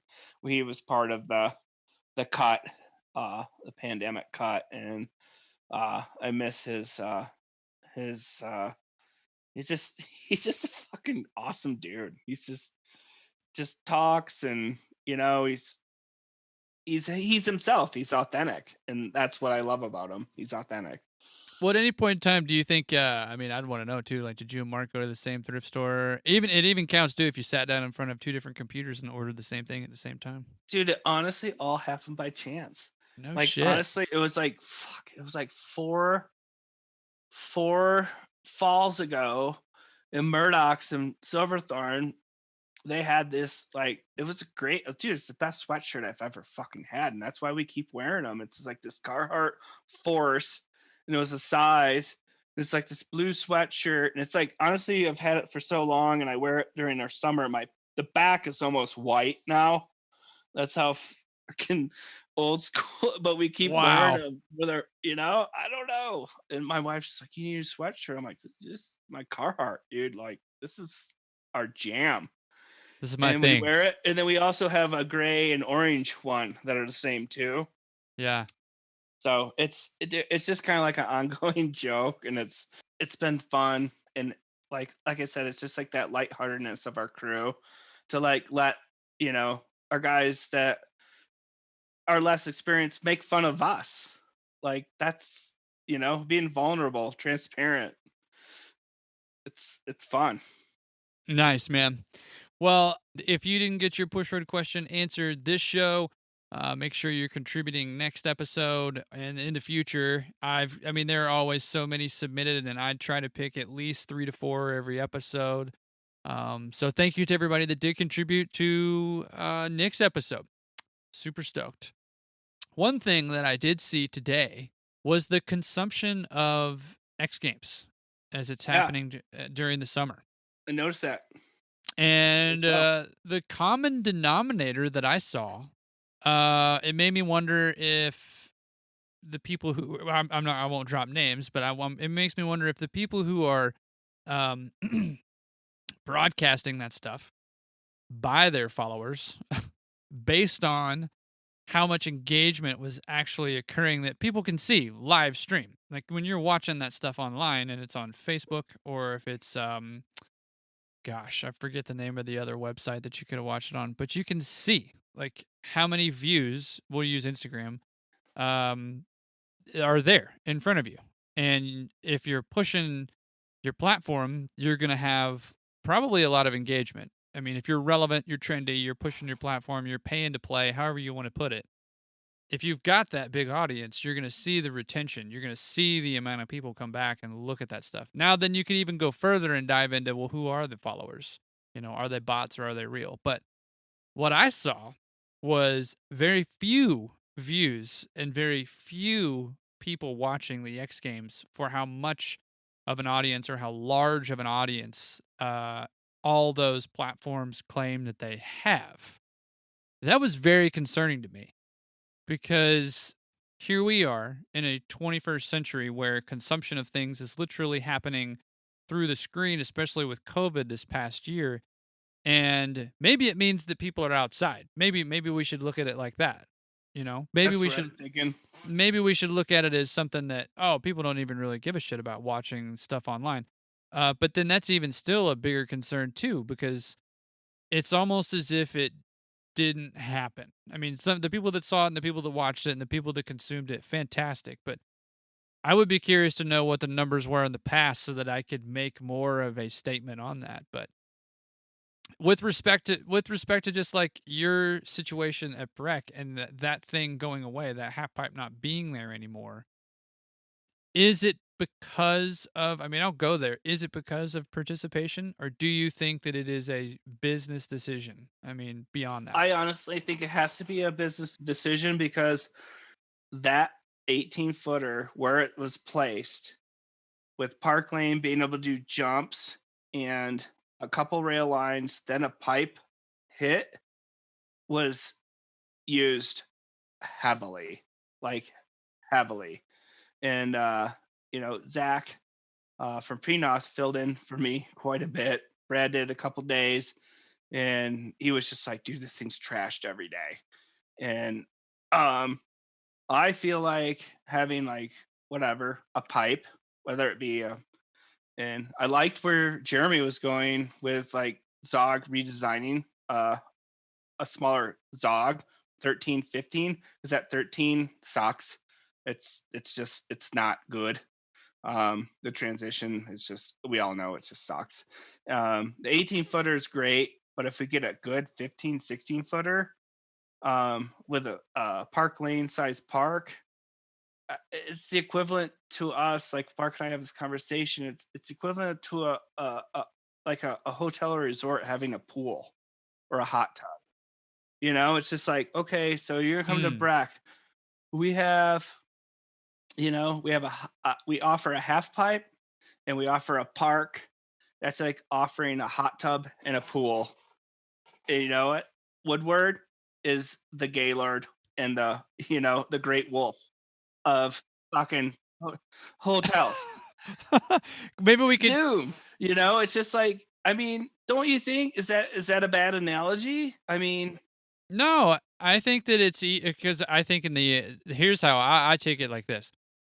You're the two things you're combining there are experience is what you're selling, and then the accessibility to it is there. It's right out. It's right front and center. You look out your window and you're over the pool like you are at the hotel. Absolutely. If you're staying at a resort and you're slope side and you're looking out at the lights, you got the half pipe. And if it's right there at the chair, it's even more accessible. So experience, accessibility. Especially Breck. It's like, boom, right there. Like, oh, you can come up Park Lane. And I know, you have the Instagram Park Crew hates you and shit like that. Yeah. I mean, during the pandemic, there's a lot of, just with golf too, there's a lot of people doing sports they have no business doing sports in, but it's more of a social thing. But at the end of the day, like, are we ever going to stop side whoopers? No.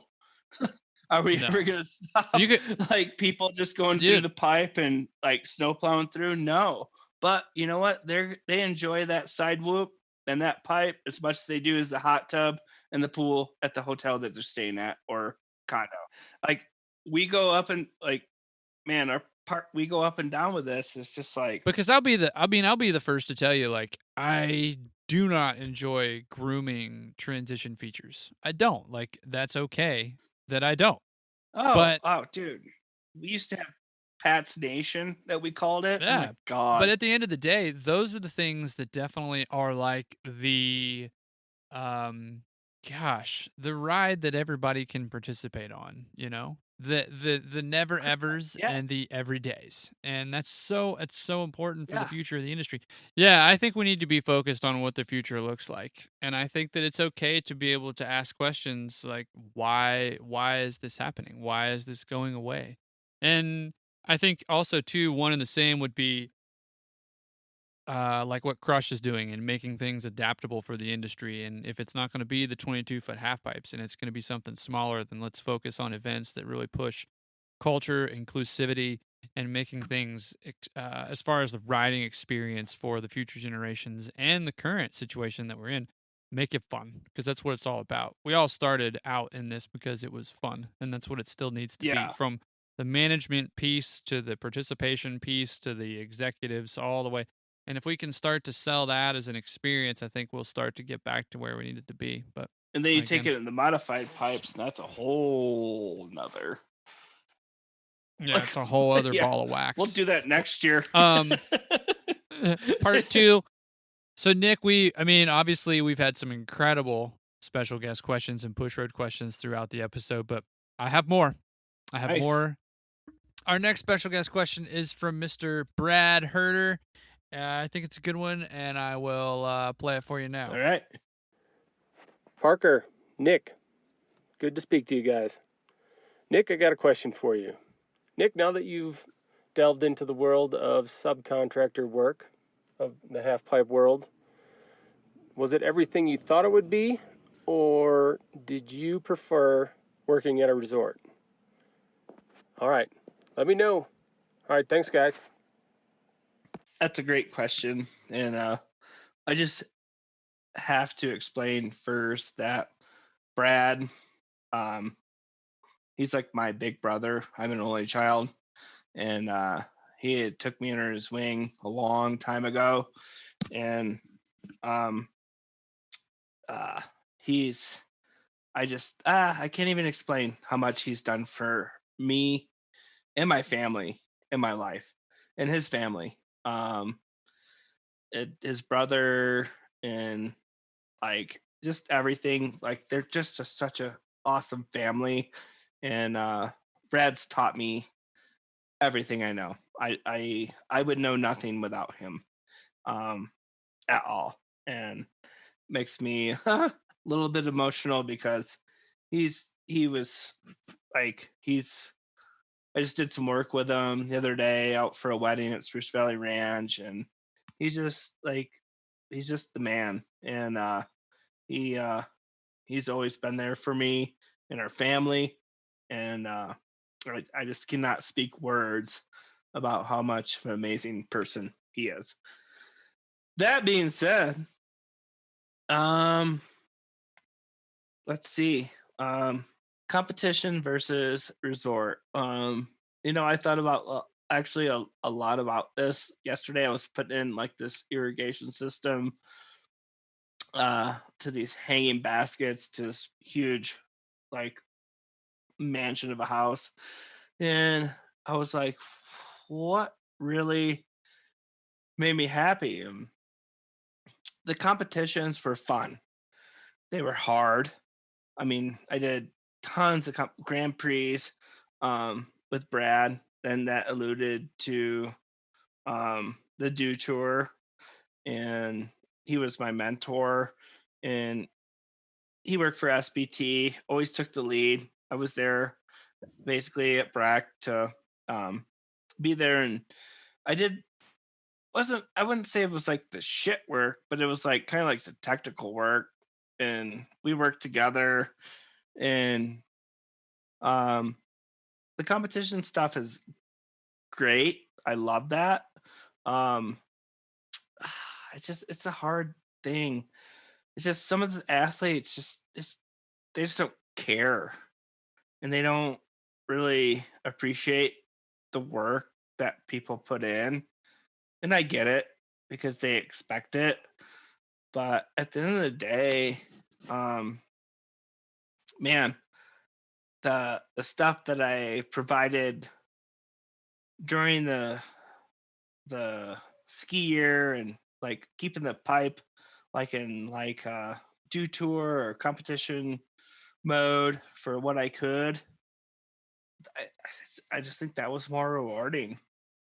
I don't know. Call me crazy. No, I don't think that's crazy at all. I think whatever you're passionate about is something that you can own. I don't think there's anything crazy about that at all. I do have to ask those. Shout out to Brad for contributing. That was pretty dope because I've always, people on the Yeah. show that come on, they're like, dude, you got to talk to Brad. You got to get Brad on the podcast. You got to figure out how to get Brad to talk. And, like, I just want to make it really clear nobody has been pushed to come on this show. And so if I would love to talk to Brad, and I said it on Jeremy's episode, I'll say it on yours. Like, I would be honored to talk to Brad. So, Brad, if you're listening, would love to have you on the Blade Dive, man. But I think he will. He's got a lot going on. He's buying a big ranch right now.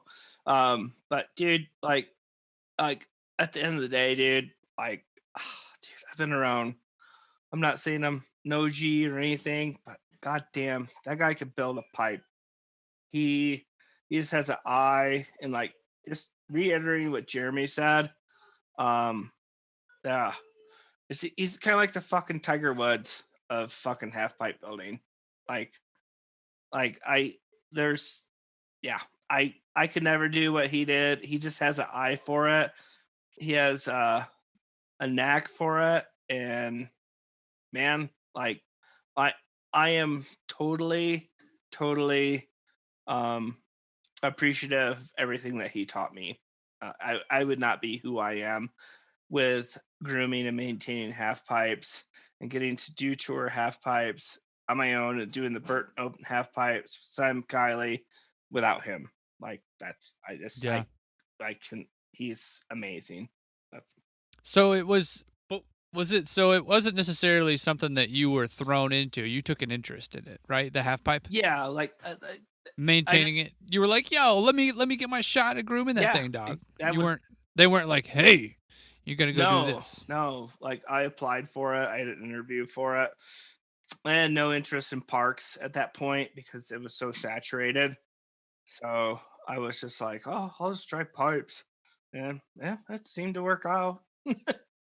I feel like it's easier to go for the park stuff, and there's more of a niche market specific person who's interested in grooming and building a half pipe. Do you think that's a correct assumption? I do. I don't want to piss off the whole industry, but No, you can piss people off. It's cool. but a lot of people don't do pipes because it's hard. It sucks. It's Yeah. frustrating. You can go put your whole. I mean, it happens with parks too, but I mean, with pipe, dude, like even with competitions like I've had, like you sit there and you put 150% in, and you leave, and you're just like, ugh. It just with the snow conditions, one wall gets sun, one wall doesn't.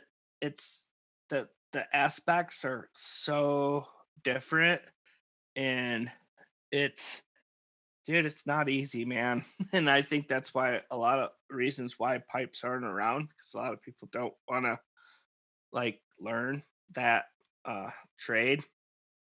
It's not easy, man. And I'm not saying park is easy at all. I just feel like there's a bigger pool of people to pull from for parks. But like once you dive into the pipe, man, you're there, and it's not the crew to blame. It's you, you know. And I've had like it's given me a tough skin. That's for sure. Well, let's break it down like this. When the job descriptions go online, which one is it harder to hire for if you're searching externally? The half pipe builder or the park operator, terrain park groomer? Half pipe, hands down. Yeah, hands down.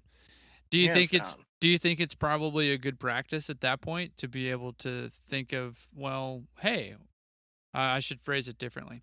Do you think it's probably a best practice at that point if it's a struggle to hire externally to develop a program so that somebody could take an interest internally to groom the half pipe? It's tough, man. It's like if you don't like, like you take Mammoth. Mammoth has a pipe program. You take Aspen. They have a pipe program. Snowmass, I think it's Yannick. He has a program. If you have a program, it's okay. But gosh, if you're trying to build a pipe and you don't have a program and you don't have anyone there that actually has a freaking clue of what's going on, but then you try and hire an outside vendor to come in and build it, but still don't have a person that can do it, that's a tough market. And then, I mean, like, well, it's funny too. Like we're using the signing up. Like we're using the word. I should say like program. I feel like is such a buzzword. I know I've said it a bunch too, but program being something that actually is a process in place that provides a product. Yes. Consistently daily. And I say so I should really reframe my question for you.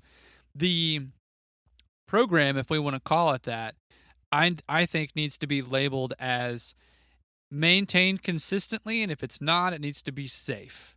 And if it's not safe, then the program that you have in place isn't working. So in my mind, if you just have one person that cuts the pipe, that's not a program.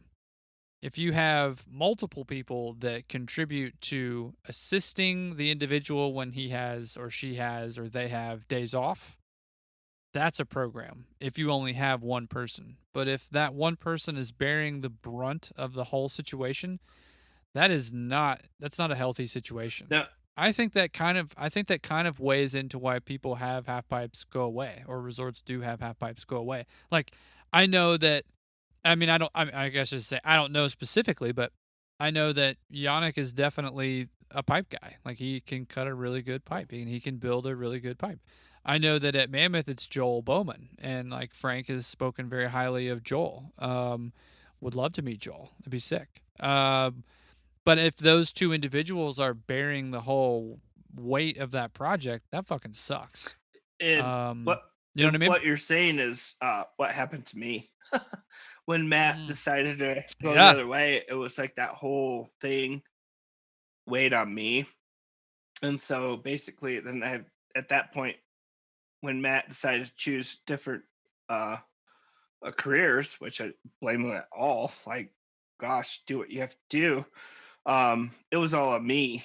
And then at that point, I talked to my manager, and I was like, dude, it's been 15 years of training people. It's like I don't have it in me to start training another person in at 22.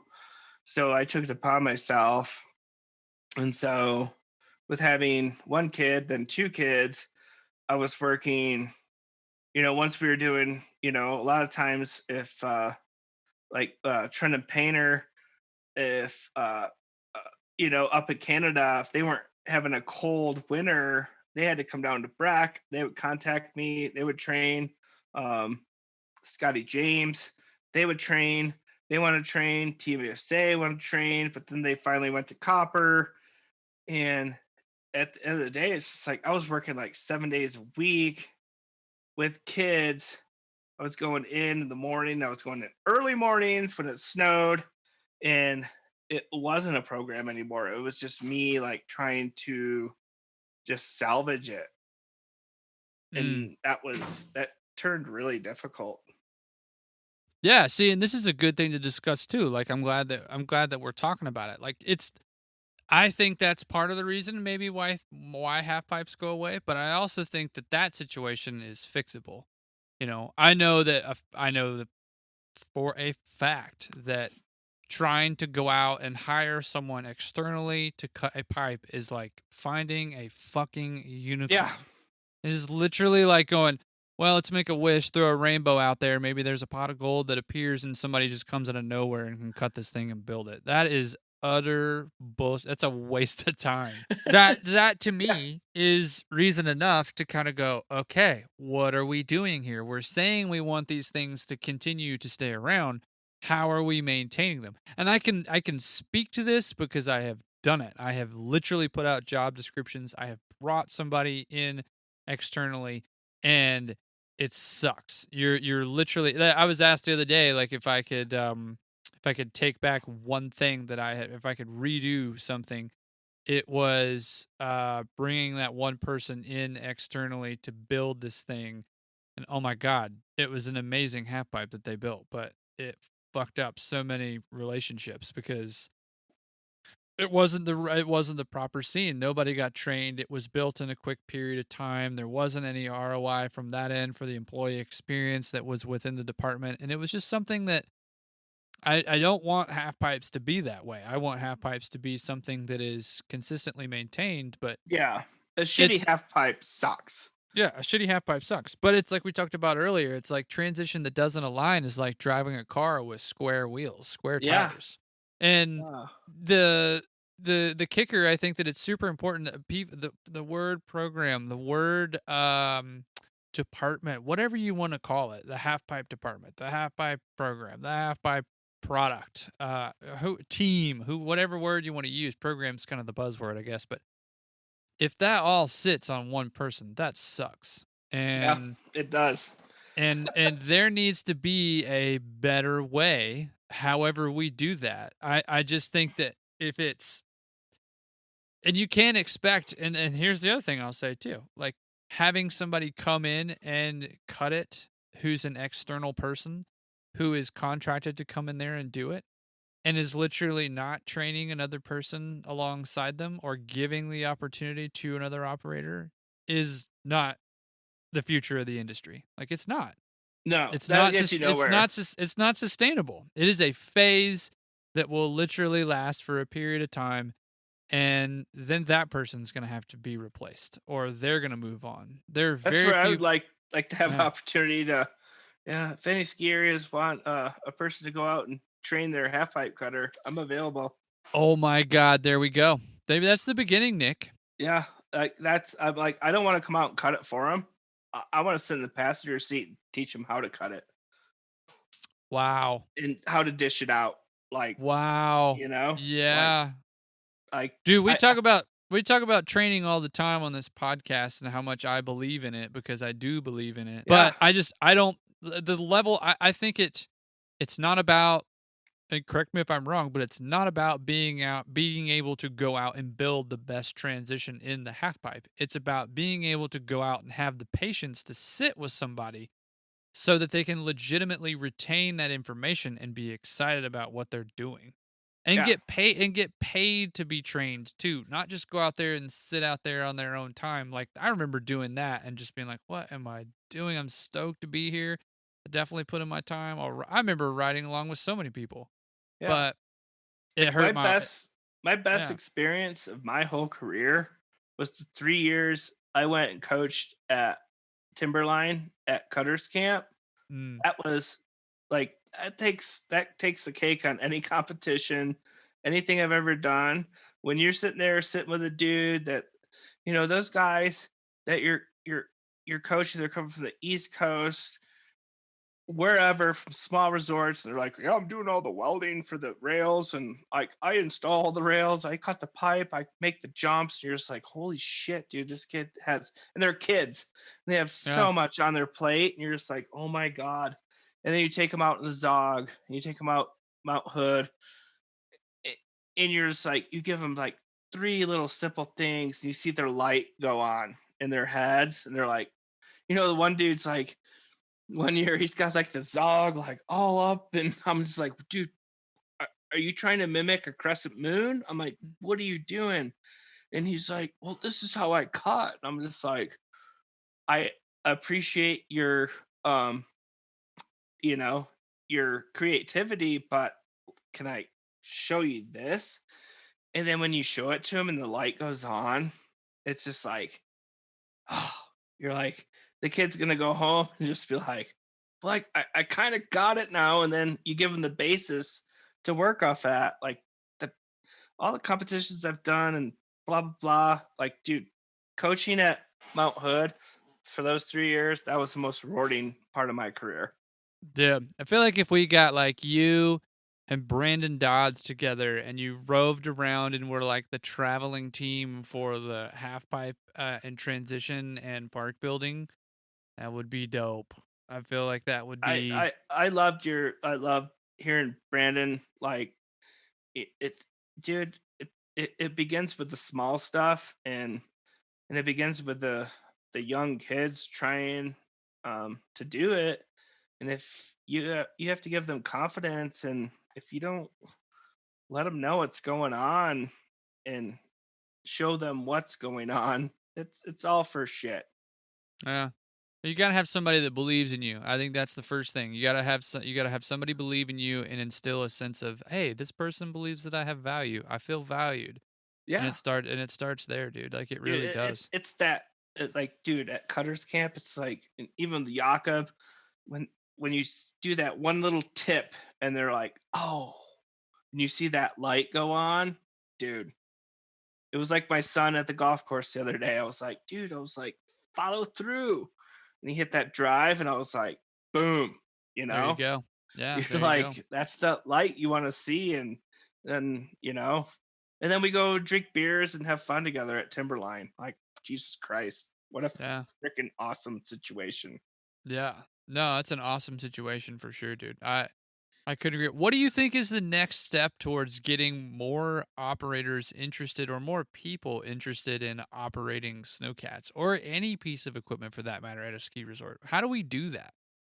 You have pro baseball, you have pro football, you have pro soccer. That gives interest to kids to like shoot to be a pro rider. But if we don't have half pipes and parks, we're not going to have operators. All right, Nick, so I got another special guest question for you. I told you that I've got more folks that are stoked on contributing to your episode. And so Mark Daigler has your next question. I will play it for you now. Good afternoon, evening. This is Mark D. Nick and Parker, thanks for having me on. Nick, we've worked together for a long time. We could go on, but just one quick question. Besides wearing matching blue Carhartt sweatshirts, what was the highlight of your half-pipe terrain park career? Thanks. Looking forward to it. Dude, it's so. I mean, it's like it's one of those things. Like if you know, you know. Yeah. It's just like it's comedy, and we've confused so many people over the years with it, and we keep doing it, and it's I don't know. Like I said, if you know, you know. It's just super funny how we confuse people, and I think it's hilarious, man. And I definitely like that he took it the direction of the highlight of your career, because I think you can go so many directions with that. Just kind of like he could have gone so many directions with discussing something that you did and having you elaborate on it. I like that he yeah, leaned on you a little bit. Yeah. Mark's a super smart guy, and I don't know if you know his nickname's Work Till Dark Mark. Did not know that. Yep, he's like my one friend said, is like if that dude ever dies, we need to donate him to science to see what makes him tick. But as far as experience goes, and honestly, I out of my whole career at Halfpipes, the best experience I have had is coaching at Mount Hood Timberline Cutters Camp. That that was the most rewarding 3 years of my life, like 3 springs of my life per se.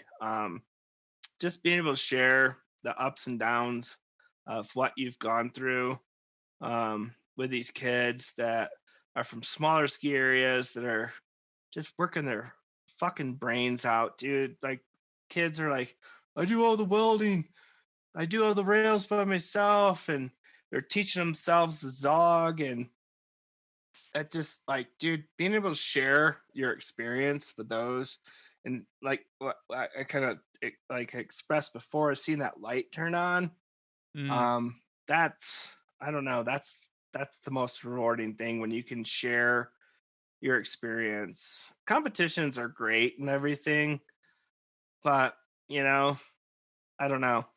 I just it just being able to share your years of experience with a kid that just wants to absorb and do great and learn, that I just going to Timberline, and Frank was up there one year, Elliot was up there, um, and just meeting Elia, Gator, Jason, I think Scambino, is that right? Jay Scambio. Scambio, I'm sorry.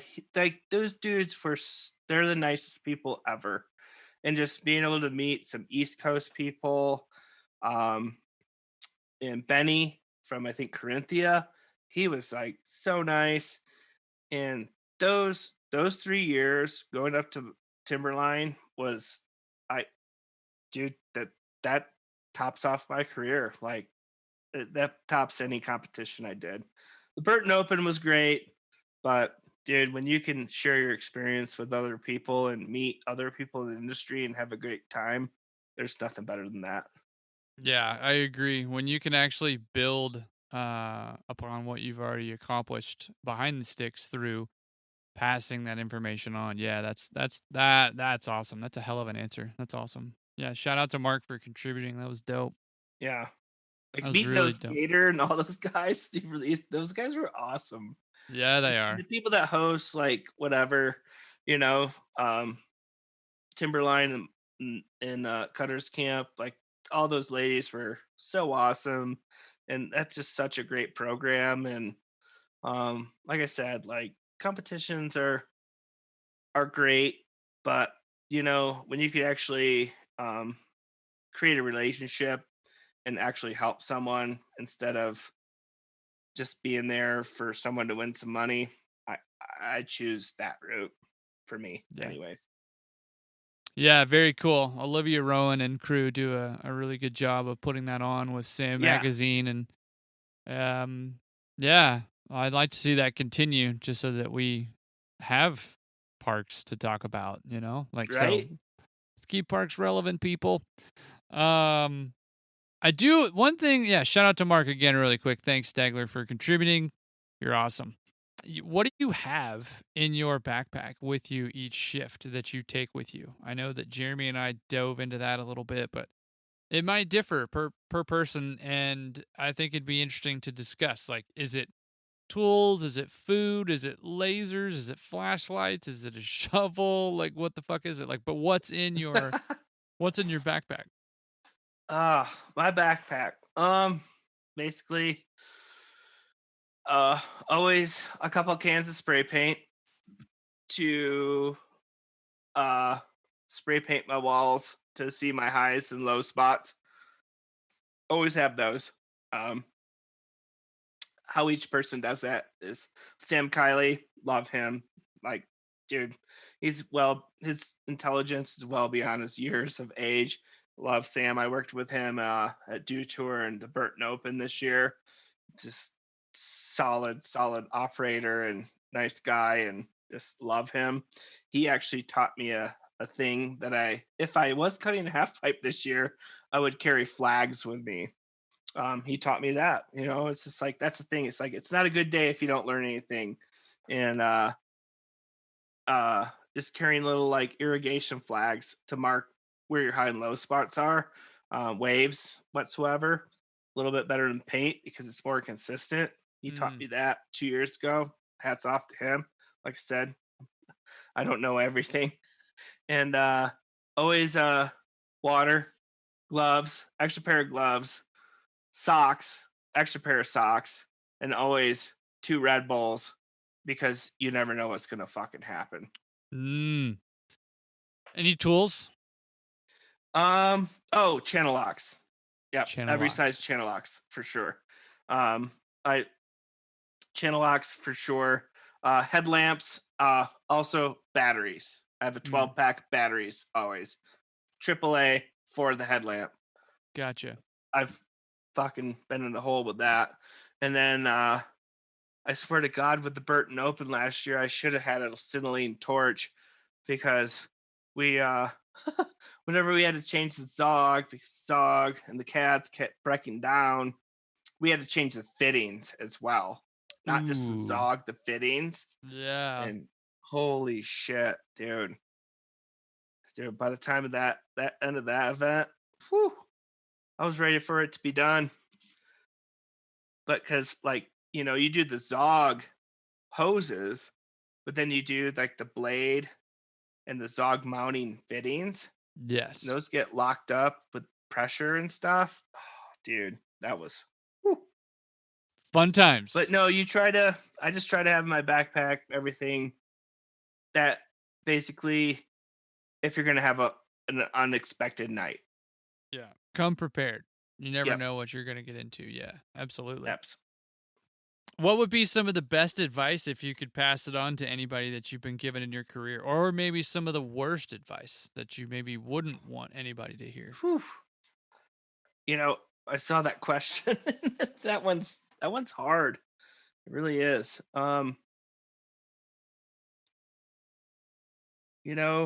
With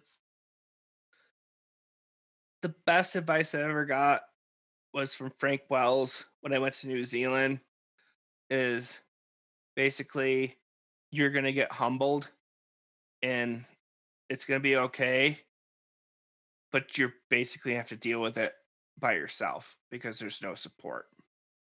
And when I went down there and I sidetracked a 300 winch on the finish area, and I ripped about 20 grousers off it. Wow. Yep. I had to fix all those grousers myself. Wow.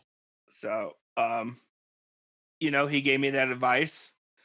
And when it happened, I was like, yep. And I just didn't know. I was inexperienced. I was just trying to create this. We were doing, it was the Burton Open I did so many competitions down there that summer. And I was just trying to get this finish area done at the pipe. And I sidetracked a little bit with that winch. And all of a sudden I hear that, and I was just like, fuck. And then I look and I'm just like, ugh. And yeah, that was the best, experience given to me, because once I did that, I was like, yep, he basically told me this shit was going to happen and that you have to fix it yourself because everything gets boated in. And also down there, we had a 275 with like Frank was talking about with like bullet hole like stickers in it. Yeah, Empty. yeah. And the fucking ram broke one night. And there's this dude, Mad Dog, that was down there, and Jamie and all those guys were just amazing.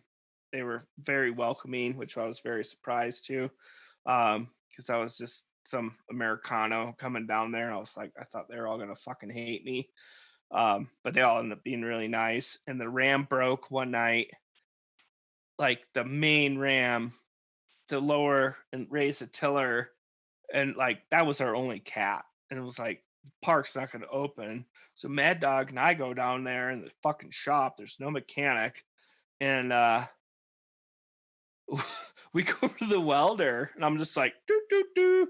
We turn on the fucking gas here and there, and all of a sudden I take the sparker, like, and it's a self-feeding weld, and I just welded that thing together, the ram basically to the ball point, and I didn't realize that the welder wasn't off, and I like lighted up like this huge package of paper towels, and then I thought the shop was gonna burn down. So yeah. So that night we taught ourselves how to weld. We welded the ram because everything comes on a boat over there. So we like welded it together so we could actually like lower and raise the 275. And yeah, that's one of Damn, many dude. stories of New Zealand. They call it the Kiwi ingenuity, and I learned really quick what that was about. Yeah, I was gonna say too, because like Frank was talking about some like frozen hay bales, and there was no lift or pit or anything like that, and so Oh, dude, they like made this like judge's booth out of a uh made a storage container at Connex, and they were bringing it down, and it like had rained the night before, so it was a glare of ice. And then we are using like these straps. And I was like, we shouldn't use straps. We should use chains. Oh, straps are okay. Shit, straps snap. The thing fucking boom, heading towards the wool shed. And I was like, oh shit, this is not going to be good. And it stopped like 20 feet before the wool shed. And I was just like, oh my God. Yeah. oh Dude. man. New Zealand's awesome. Like those people are like, I thought they were gonna hate me, but like the snowmakers, they were such a rough crew.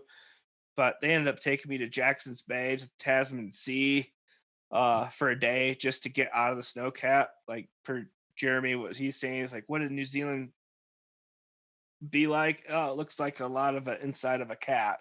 Yeah. And the snowmakers took me over there. They scared the shit out of me with the 1-lane bridges. Like they're like, fuck them, tourists, we're going. And I'm just like, and Holy shit. yeah. And I dressed all in black, and then I'm just like getting attacked by these black flies.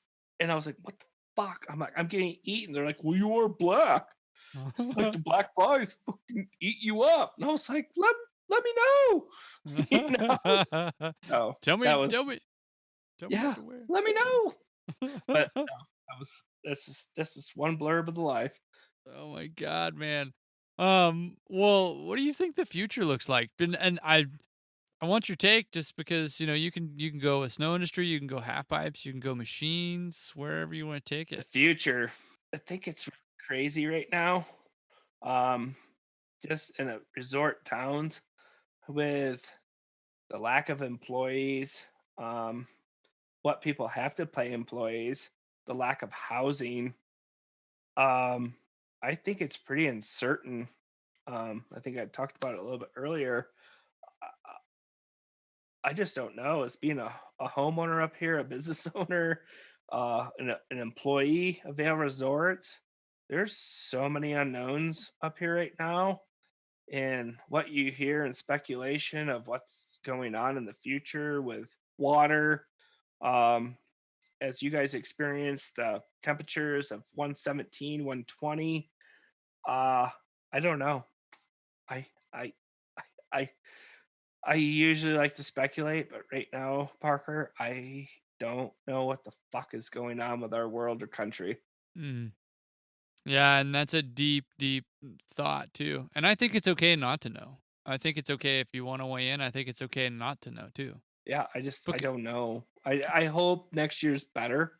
Mm. That's all I can hope for with employee, and our climate.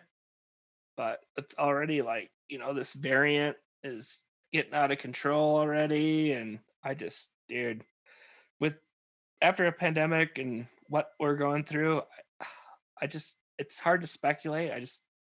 We have to live day to day. Yeah. Yeah, be present. Be present, live day to day. Yeah, Yeah. be present for sure. And do what you can. Yeah, and do what you can. Just be a good human being. Everybody just be a good person. Well, Nick, I got to ask too, like, is there anybody that you want to thank? Anybody you want to shout out that you haven't already mentioned? Without a doubt, my wife. Without her, I would be nobody.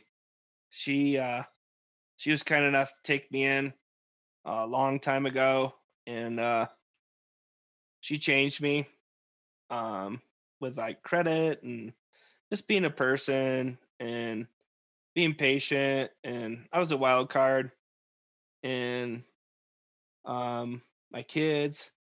I mean, I can't thank my family enough.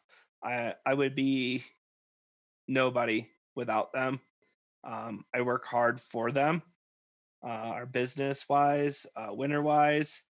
Uh, I just, at the end of the day, man, without Jenny, who knows where I would be right now. She's my anchor, and Reese and Leighton, my kids, they're my life. And without them, I would have no drive. And just at the end of the day, it's my family. I appreciate them more than anything. So dope. Yeah, without family's number one, man. Family first, always. Yeah. Nick, I just want to say thanks. It means a lot that you would come on the podcast and just talk about your experiences, talk about people that helped you, and get real, be vulnerable with us, and talk about the reality that we are dealing with respect to pipes, the future of resort operations in the snow industry. So, shout out to your family for putting up with me taking you away from them, but for an evening. But yeah, man, thanks. It means a lot. So I can't end things without saying thank you. Appreciate you.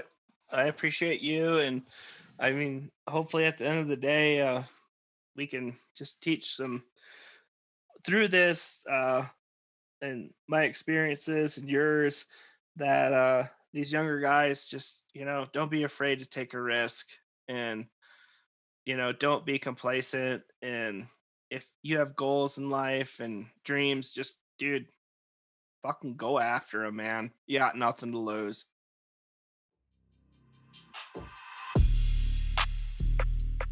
Huge thank you to Nick Symon for being this week's Blade Dive episode. It was a pleasure to meet Nick via phone, and it was awesome to catch up with him on the podcast, talk about all things him and industry.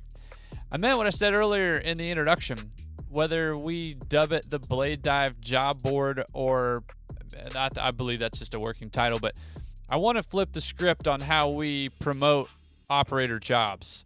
There are so many categories for jobs: operator level 1, operator level 2, experienced operator. I mean, yeah, those are generic, but I want to flip the script on that. I want to be able to make it exciting. I want to be able to make it fun. I want to talk about the reality of the job. I want people to talk about the reality of the job. Whether I embed it or I play and dub their audio into the episode, it would be badass, I think, to make that happen. So if that is something that you're interested in as we approach the upcoming season, that's crazy to believe, but we are, hit me up. Send me an email, thebladedive@gmail.com, or send me a DM at thebladedive on Instagram. All right, you know the deal. Don't be a dick. Please fill up your machine with diesel at the end of your shift.